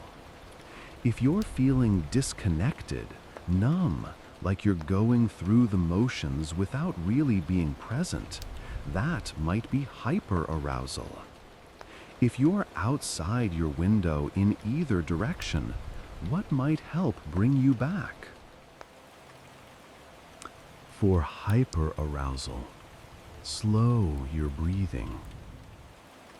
Breathe in for a count of 4, hold for a count of 4, breathe out for a count of 6. The long exhale activates your calming system.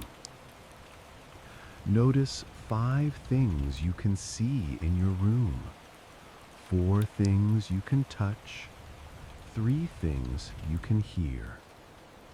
Ground yourself in the present moment. For hyperarousal, gently move your body. Flex your toes, stretch your arms, rotate your ankles. Bring some gentle stimulation to your system. Take a few deeper breaths, energizing breaths. Filling your lungs fully. And if you're within your window, if you're in that space of calm alertness or restful wakefulness, simply notice that. Notice what it feels like to be in your window. This is your nervous system functioning optimally, and the more familiar you become with this state, the more easily you can return to it when you drift away. The window of tolerance is a gift, a map of your nervous system, a guide to understanding your own responses, a tool for self-regulation and self-compassion. And understanding it helps us let go of the judgment and confusion we often feel about our own reactions, replacing them with clarity, kindness, and practical strategies for finding our way back to balance.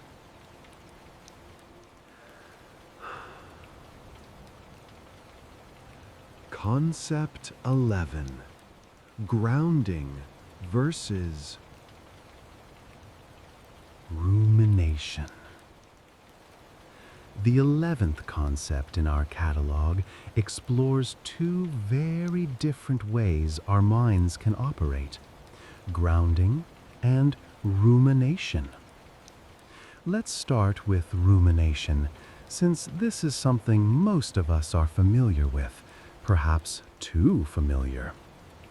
Rumination is the process of thinking about something over and over, cycling through the same thoughts, worries, or memories repetitively, without arriving at any resolution or insight.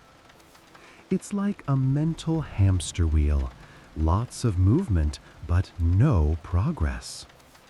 The word rumination actually comes from the Latin ruminare, which means to chew the cud.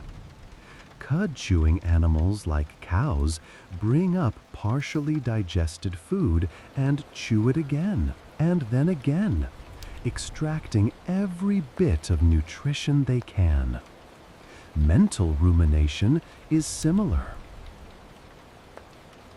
Except instead of extracting nutrition, we're just recycling the same material endlessly, without benefit.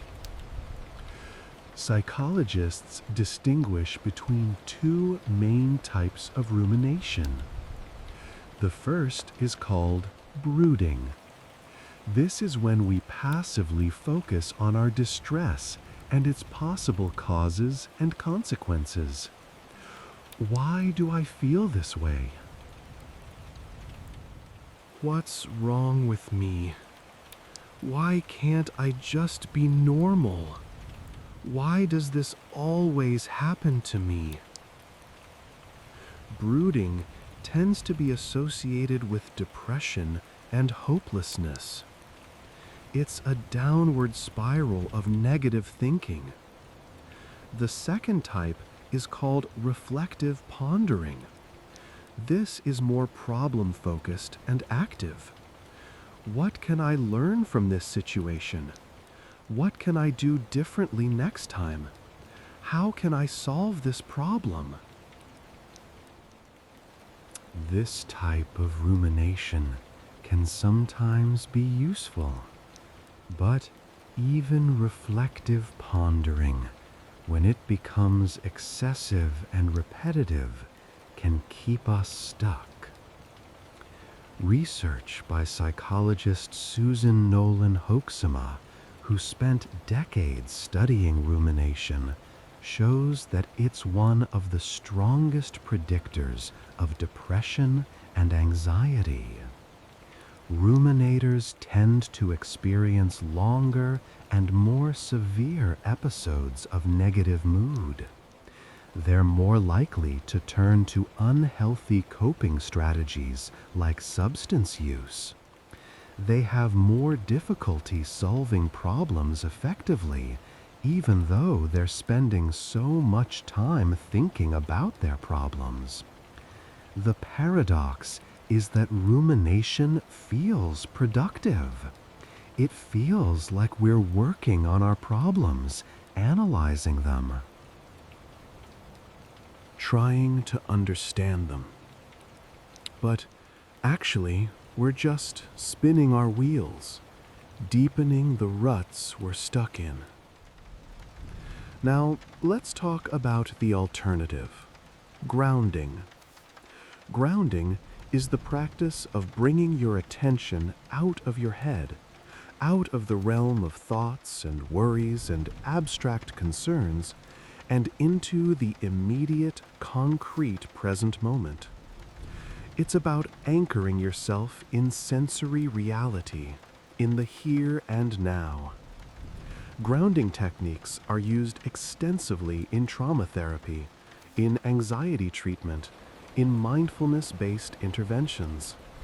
They're simple but remarkably effective at interrupting rumination and bringing the mind back to center. The most common grounding technique is called the 5-4-3-2-1 method. You notice 5 things you can see, 4 things you can touch, 3 things you can hear, 2 things you can smell, and 1 thing you can taste. This systematically engages all your senses, pulling your attention away from your thoughts and into your sensory experience. Another grounding technique involves focusing on physical sensations. You might notice the feeling of your feet on the floor or your back against a chair, or in our case tonight, the weight of your body on the mattress, the texture of your sheets, the temperature of the air on your skin. These are concrete, present moment sensations that anchor you in reality. Why does grounding work? Because rumination lives in the realm of abstraction. Thoughts about thoughts, worries about worries, stories about the past or future. Grounding brings you back to the concrete, to what is actually happening right now in physical reality. And right now, in this very moment, as you lie in bed, you are most likely safe. You are breathing. You are here. Whatever your mind is worrying about exists in the past or the future or in hypothetical scenarios. But right now, in the present moment, you are okay. This doesn't mean your worries aren't valid or important, but it does mean that ruminating about them in this moment as you're trying to rest is not helpful. Grounding helps you step out of the rumination and return to the present. The psychiatrist and mindfulness teacher Judson Brewer has researched the neuroscience of rumination and has found that it's associated with activity in the default mode network, a network of brain regions that becomes active when we're not focused on the outside world, when we're daydreaming or worrying or caught up in self-referential thought. Grounding practices deactivate the default mode network and activate the present moment awareness network instead. This isn't just a metaphor or a psychological trick. It's a real neurological shift. A change in which parts of your brain are most active. One of my favorite grounding techniques is extraordinarily simple. It's just this. Name what you notice. I hear a car passing. I feel the pillow beneath my head. I see shadows on the ceiling. I hear my own breathing. Just naming, just noticing, just being present with what is. This is completely different from rumination. Rumination is thinking about thinking. Grounding is sensing. Rumination is abstract. Grounding is concrete. Rumination is about past and future. Grounding is about now. Another useful distinction: rumination is effortful, even though it doesn't produce anything useful. It requires mental energy to keep those thoughts churning. Grounding, on the other hand, is restful. It's a form of mental downtime, a break from the constant activity of thinking and analyzing and worrying. So, how do we let go of rumination? Ironically, we don't do it by trying to stop ruminating. Trying to stop thinking about something, as we discussed earlier with the paradox of control, often just makes us think about it more. Instead, we redirect. We notice that we're ruminating. Ah, there I am, spinning on that worry wheel again. And then we gently, without judgment, redirect our attention to grounding, to the breath, to physical sensations, to present moment reality. We do this again and again. The mind will return to rumination. That's what minds do, especially anxious minds, especially when we're tired. But each time we notice and redirect, we're strengthening a new pattern. We're teaching the mind that there's an alternative to rumination. Let's practice together right now. If you notice that your mind has been ruminating, perhaps worrying about tomorrow, or replaying something from today, or analyzing a problem that can't be solved right now, just notice that. Rumination. No judgment, just noticing. And then gently bring your attention to your body. Notice the weight of your head on your pillow. Notice the rise and fall of your breath. Notice the sensation of your sheets against your skin.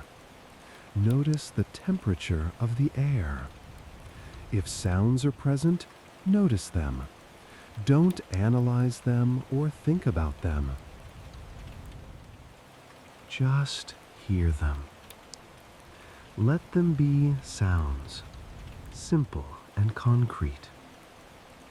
If you can see anything, perhaps shadows or dim light, just see. Don't think about what you're seeing. Just let your eyes rest on whatever is visible. This is grounding. This is the alternative to rumination. And you can return here as many times as you need to tonight. Every time you notice rumination, you can come back to grounding, back to sensing, back to the simple reality of being here, now, breathing, alive, resting. In this way, grounding becomes a practice of letting go. You're letting go of the abstract worries, the repetitive thoughts, the mental spinning. You're coming back to what is real and present and concrete. And in this return, again and again, there is rest. Concept 12. Emotional granularity. The 12th concept in tonight's catalog is called emotional granularity, and it's one that many people haven't heard of before, but it's remarkably useful.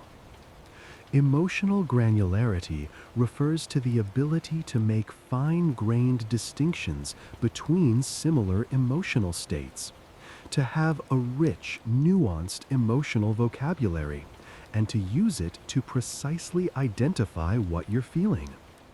The psychologist and neuroscientist Lisa Feldman Barrett has done extensive research on this concept.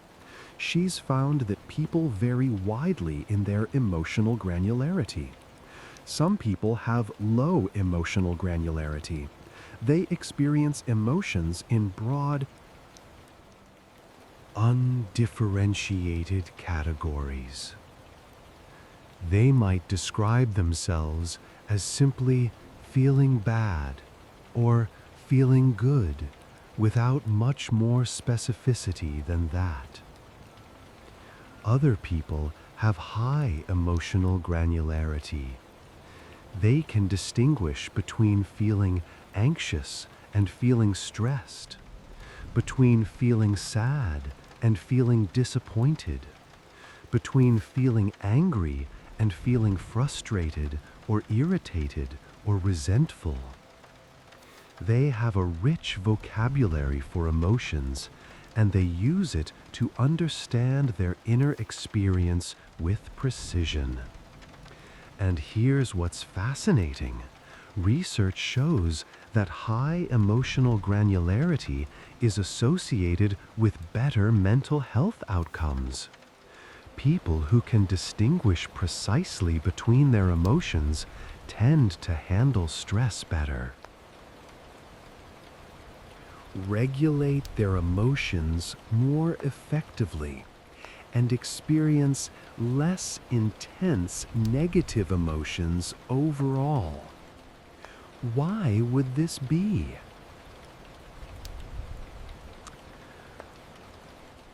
Feldman Barrett explains that when we can precisely identify what we're feeling, we're better able to respond to it effectively. If I just know I'm feeling bad, I don't have much information to work with. But if I know I'm feeling disappointed because a plan fell through, or anxious because I have a lot of uncertainty ahead, or lonely because I haven't connected with friends recently, then I have much more specific information about what might help.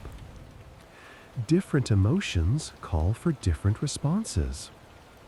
If I'm sad, I might need comfort and support. If I'm angry, I might need to set a boundary or express myself assertively. If I'm anxious, I might need to ground myself in the present moment or address whatever I'm worried about. But if I can only identify that I'm feeling bad, I can't match my response to my specific need. Emotional granularity also helps with the process of cognitive diffusion that we talked about earlier. When we can name an emotion precisely, we create a bit of distance from it. I'm noticing a feeling of restlessness is different from being completely identified with restlessness. The naming itself creates observer perspective. There's a principle in psychology sometimes called name it to tame it, popularized by Dan Siegel. The idea is that when we put words to our emotional experience, when we label what we're feeling, it actually helps regulate the emotion. The act of naming engages the prefrontal cortex, the thinking part of the brain, which can then help modulate the amygdala, the part of the brain involved in emotional reactivity. But this only works if we're naming our emotions accurately. If we lump everything together as bad or upset, we don't get the regulating benefit of precise identification. So, how do we develop emotional granularity? The first step is simply expanding our emotional vocabulary. Most of us learned a basic set of emotion words as children: happy, sad, mad, scared, and we've been working with that limited palette ever since. But the emotional landscape is so much richer than that. There's melancholy, which is different from sadness. There's contentment, which is different from happiness. There's irritation, frustration, resentment, indignation, all in the anger family, but each with its own flavor. There's anxiety, worry, nervousness, dread, unease, apprehension, all related but distinct. Learning new emotion words gives us new categories,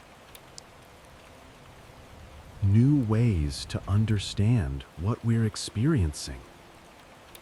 It's like the difference between having a box of 8 crayons and having a box of 64. You can draw a picture with either, but with more colors, you can capture more nuance, more subtlety, more truth. The second step is practicing. Throughout your day, you can check in with yourself and ask, what exactly am I feeling right now? And then push yourself to go beyond the first broad label that comes to mind. I'm feeling bad becomes I'm feeling anxious. I'm feeling anxious becomes I'm feeling a combination of restlessness and worry plus some underlying fatigue. The more specific you can be, the more information you have about what you're experiencing and what you might need. Some therapists use what's called an emotion wheel to help clients develop emotional granularity.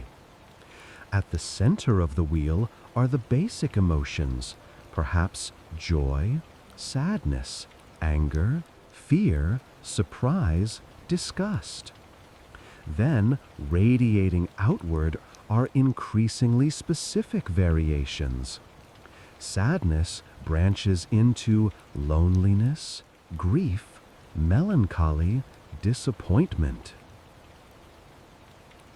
Each with its own further branches. But you don't need a fancy tool. You just need to pay attention and get curious about the nuances of your experience. In terms of letting go, emotional granularity is powerful because it helps us relate to our emotions with more wisdom and less reactivity.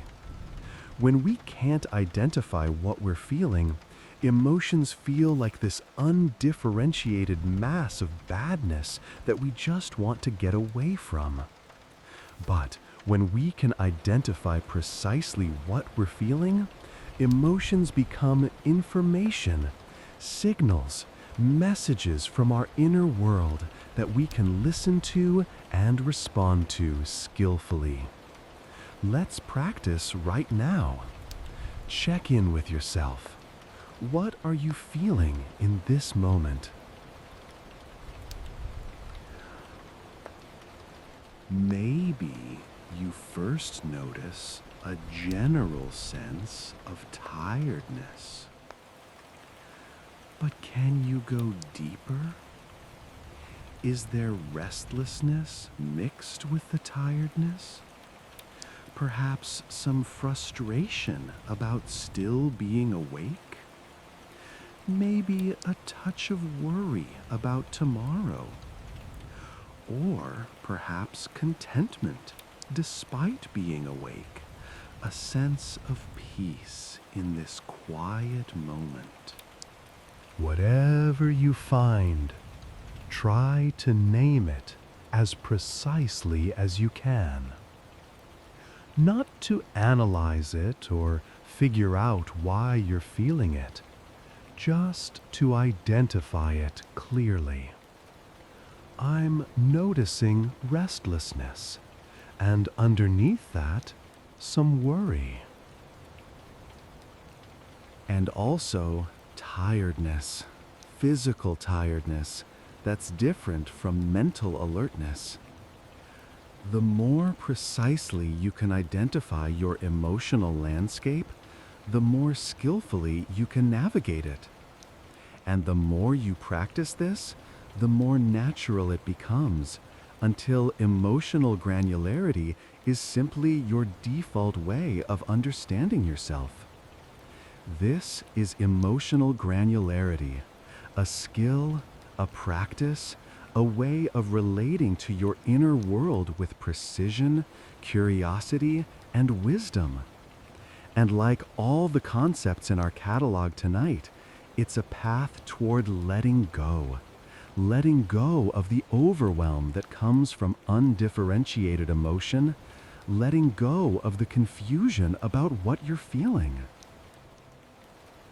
And instead, embracing the clarity that comes from truly knowing your own heart.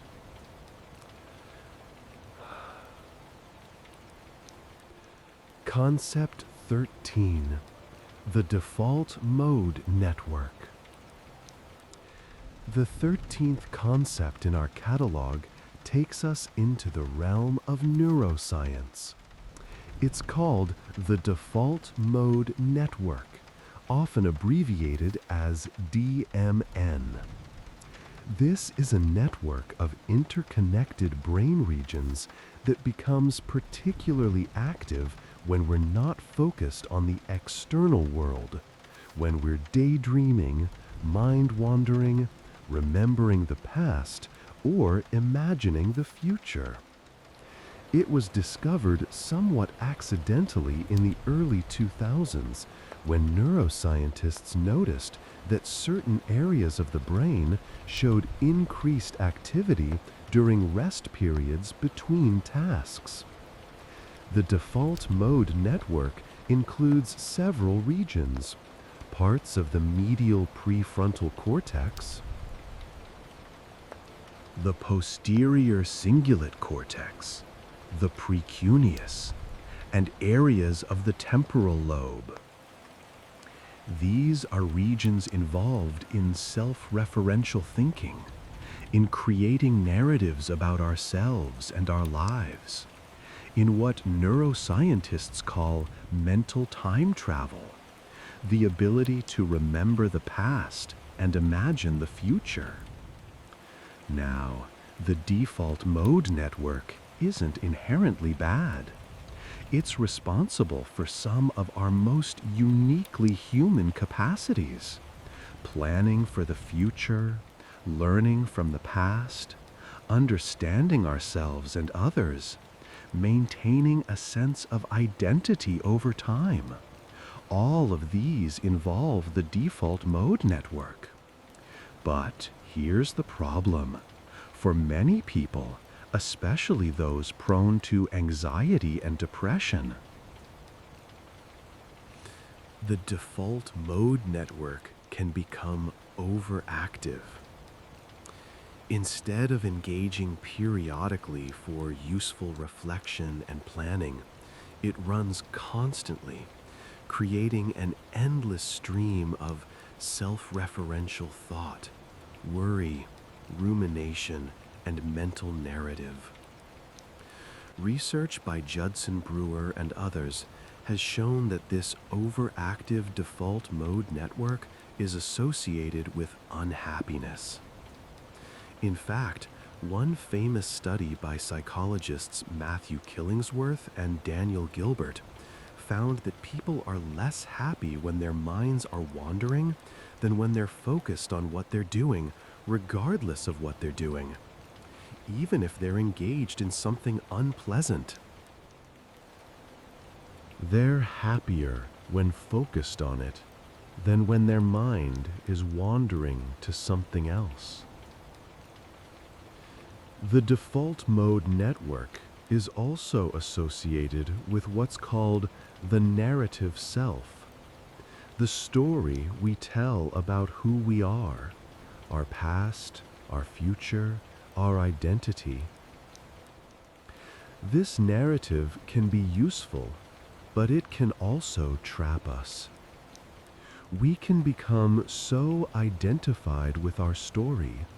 I'm an anxious person. I'm someone who can't sleep. I'm not good enough. That we forget these are just narratives, not ultimate truth. Here's where this becomes relevant to letting go. So much of what we need to let go of exists within the default mode network. The worries, the regrets, the self-judgments. The stories we tell ourselves about who we are and what our lives mean. All of this is default mode network activity. And research has shown that practices like meditation and mindfulness actually quiet the default mode network. When you focus your attention on your breath, on bodily sensations, on present moment experience, you're essentially taking the default mode network offline. You're interrupting the constant narrative, the endless self-referential thinking, the mental time travel that pulls you out of the present moment. This is one of the reasons meditation is so restful, even though you're technically awake during it. You're giving the default mode network a break. You're allowing those brain regions to quiet down, to stop their constant activity. And in that quieting, there's deep rest, even relief. Studies of experienced meditators have shown that they have decreased activity in the default mode network, not just during meditation, but throughout their daily lives.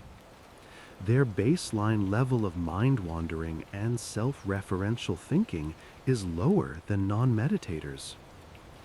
This doesn't mean they can't reflect or plan or remember. It just means they're not caught in constant compulsive mental narrative. There's also evidence that the default mode network is involved in maintaining a sense of separation between self and other, between me and not me. When the default mode network quiets, people sometimes report experiences of expanded awareness, of interconnection, of the boundaries of self becoming more permeable. This is often described in contemplative traditions as a profound form of letting go of the small, separate self and opening into a larger sense of being. But you don't need to have mystical experiences to benefit from understanding the default node network. Simply knowing that your endless mental chatter, your rumination, your worry, knowing that all of this is partially just a brain network being overactive can be liberating. It's not all meaningful. It's not all true. Some of it is just the default node network doing what it does, generating narrative whether you need it or not. When you notice yourself caught in worry or rumination, you can recognize, that's my default mode network being active. I don't have to engage with every thought it produces. I can let these thoughts just be brain activity, like the humming of a refrigerator in the background. And then you can gently redirect your attention to something that engages a different brain network, the present moment awareness network, sometimes called the task positive network. Focus on your breath. Notice sounds. Feel physical sensations. This naturally quiets the default mode network and brings you back to the peaceful simplicity of now. As you lie here, you can practice this. Notice when your mind wanders into narrative, stories about yourself, worries about the future, replays of the past. That's the default mode network. And then gently bring your attention back to direct sensory experience. The feeling of breathing, the weight of your body, the sounds around you. This interrupts the default mode network and brings you into present moment awareness. You're not trying to permanently shut down the default mode network. You need it for important cognitive functions. You're just giving it a rest, allowing it to quiet down so that your mind can be more peaceful, more present, more here. This is the default mode network, a brain system that can be a gift or a burden, depending on how active it is and how identified we become with its products. Understanding it helps us let go of the belief that every thought is important, every worry is meaningful. Every narrative is true. Sometimes a thought is just a thought, a product of neural activity, and we can let it pass like a cloud drifting across the sky of awareness. Concept 14. Progressive muscle relaxation, mental. The 14th concept in our catalog is one with a long history in psychology and medicine, progressive muscle relaxation. But tonight, we're going to explore not just the physical practice, but the mental principle behind it. Progressive muscle relaxation was developed in the 1920s by physician Edmund Jacobson. He discovered that by systematically tensing and then releasing different muscle groups throughout the body, people could achieve a state of deep physical and mental relaxation. The process is quite simple. You tense a muscle group for about 5 seconds, then release the tension and notice the feeling of relaxation for about 10 seconds, then move on to the next muscle group. Typically, you start with your feet and work your way up to your head, or vice versa. Tense your toes, release. Tense your calves, release. Tense your thighs, release. And so on through your entire body. The physical benefits of progressive muscle relaxation are well documented. It reduces physical tension, lowers blood pressure, decreases heart rate, and activates the parasympathetic nervous system, that rest and digest system we talked about earlier. It's been used successfully to treat anxiety, insomnia, chronic pain, and stress-related disorders. But what's particularly interesting for our purposes tonight is the mental principle underlying the practice. And that principle is this: we often don't realize we're tense until we actively release the tension. We become so accustomed to holding stress in our bodies that it starts to feel normal. We don't notice the tightness in our shoulders, the clenching of our jaw, the subtle tension running through our muscles. When we intentionally tense a muscle and then release it, the contrast makes the relaxation obvious. We suddenly notice, oh, I was holding tension there. And now I'm not. This is what relaxed actually feels like. This principle extends beyond the physical into the mental and emotional realm. We often hold on to thoughts, beliefs, emotions, and patterns without realizing we're gripping them. They've become so familiar, so habitual, that we don't recognize them as something we're actively holding. We think this is just how things are, just how we are. The practice of progressive muscle relaxation teaches us something profound about letting go. Sometimes we need to first fully acknowledge what we're holding before we can release it. Sometimes we need to notice the tension before we can let it go. In psychological terms, this relates to a principle called what we resist persists. When we try to avoid or deny uncomfortable experiences, they often intensify or linger. But when we turn toward them, when we acknowledge them fully, not wallowing in them, just noticing them clearly, we create the possibility of release.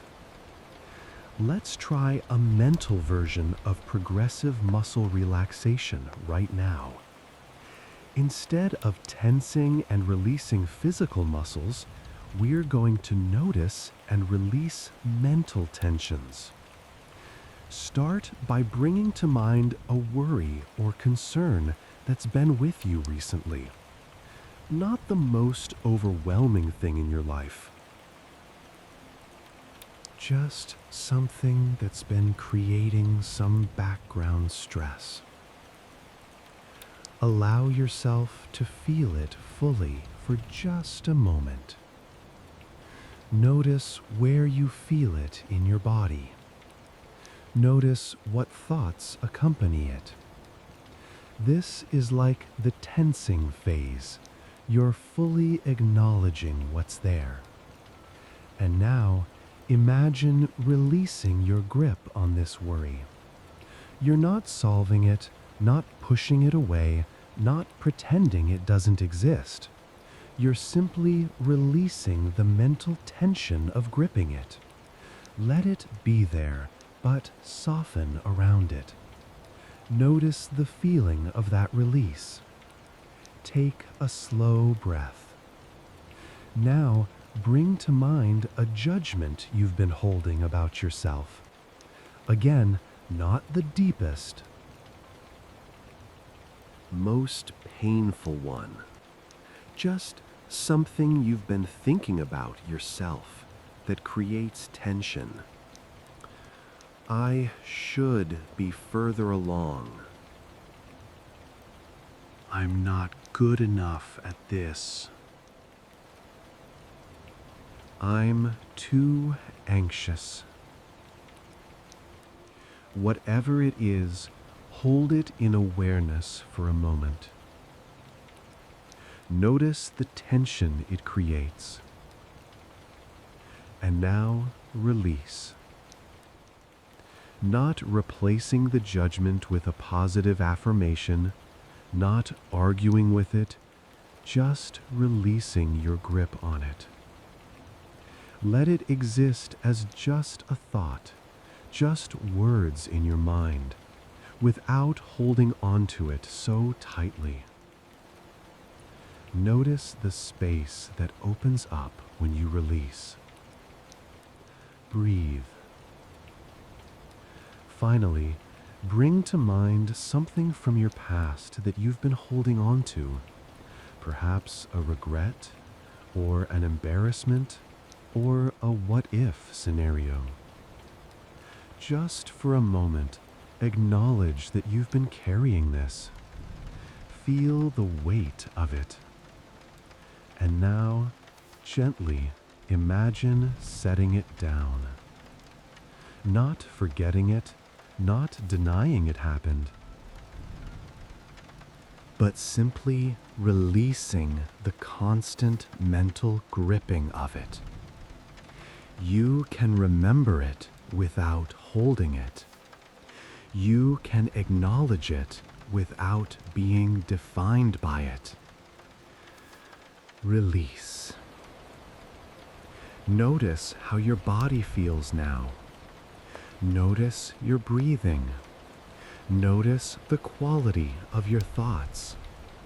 This is the mental principle of progressive muscle relaxation.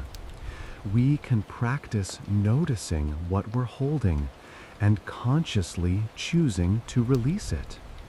And like the physical practice, this gets easier with repetition.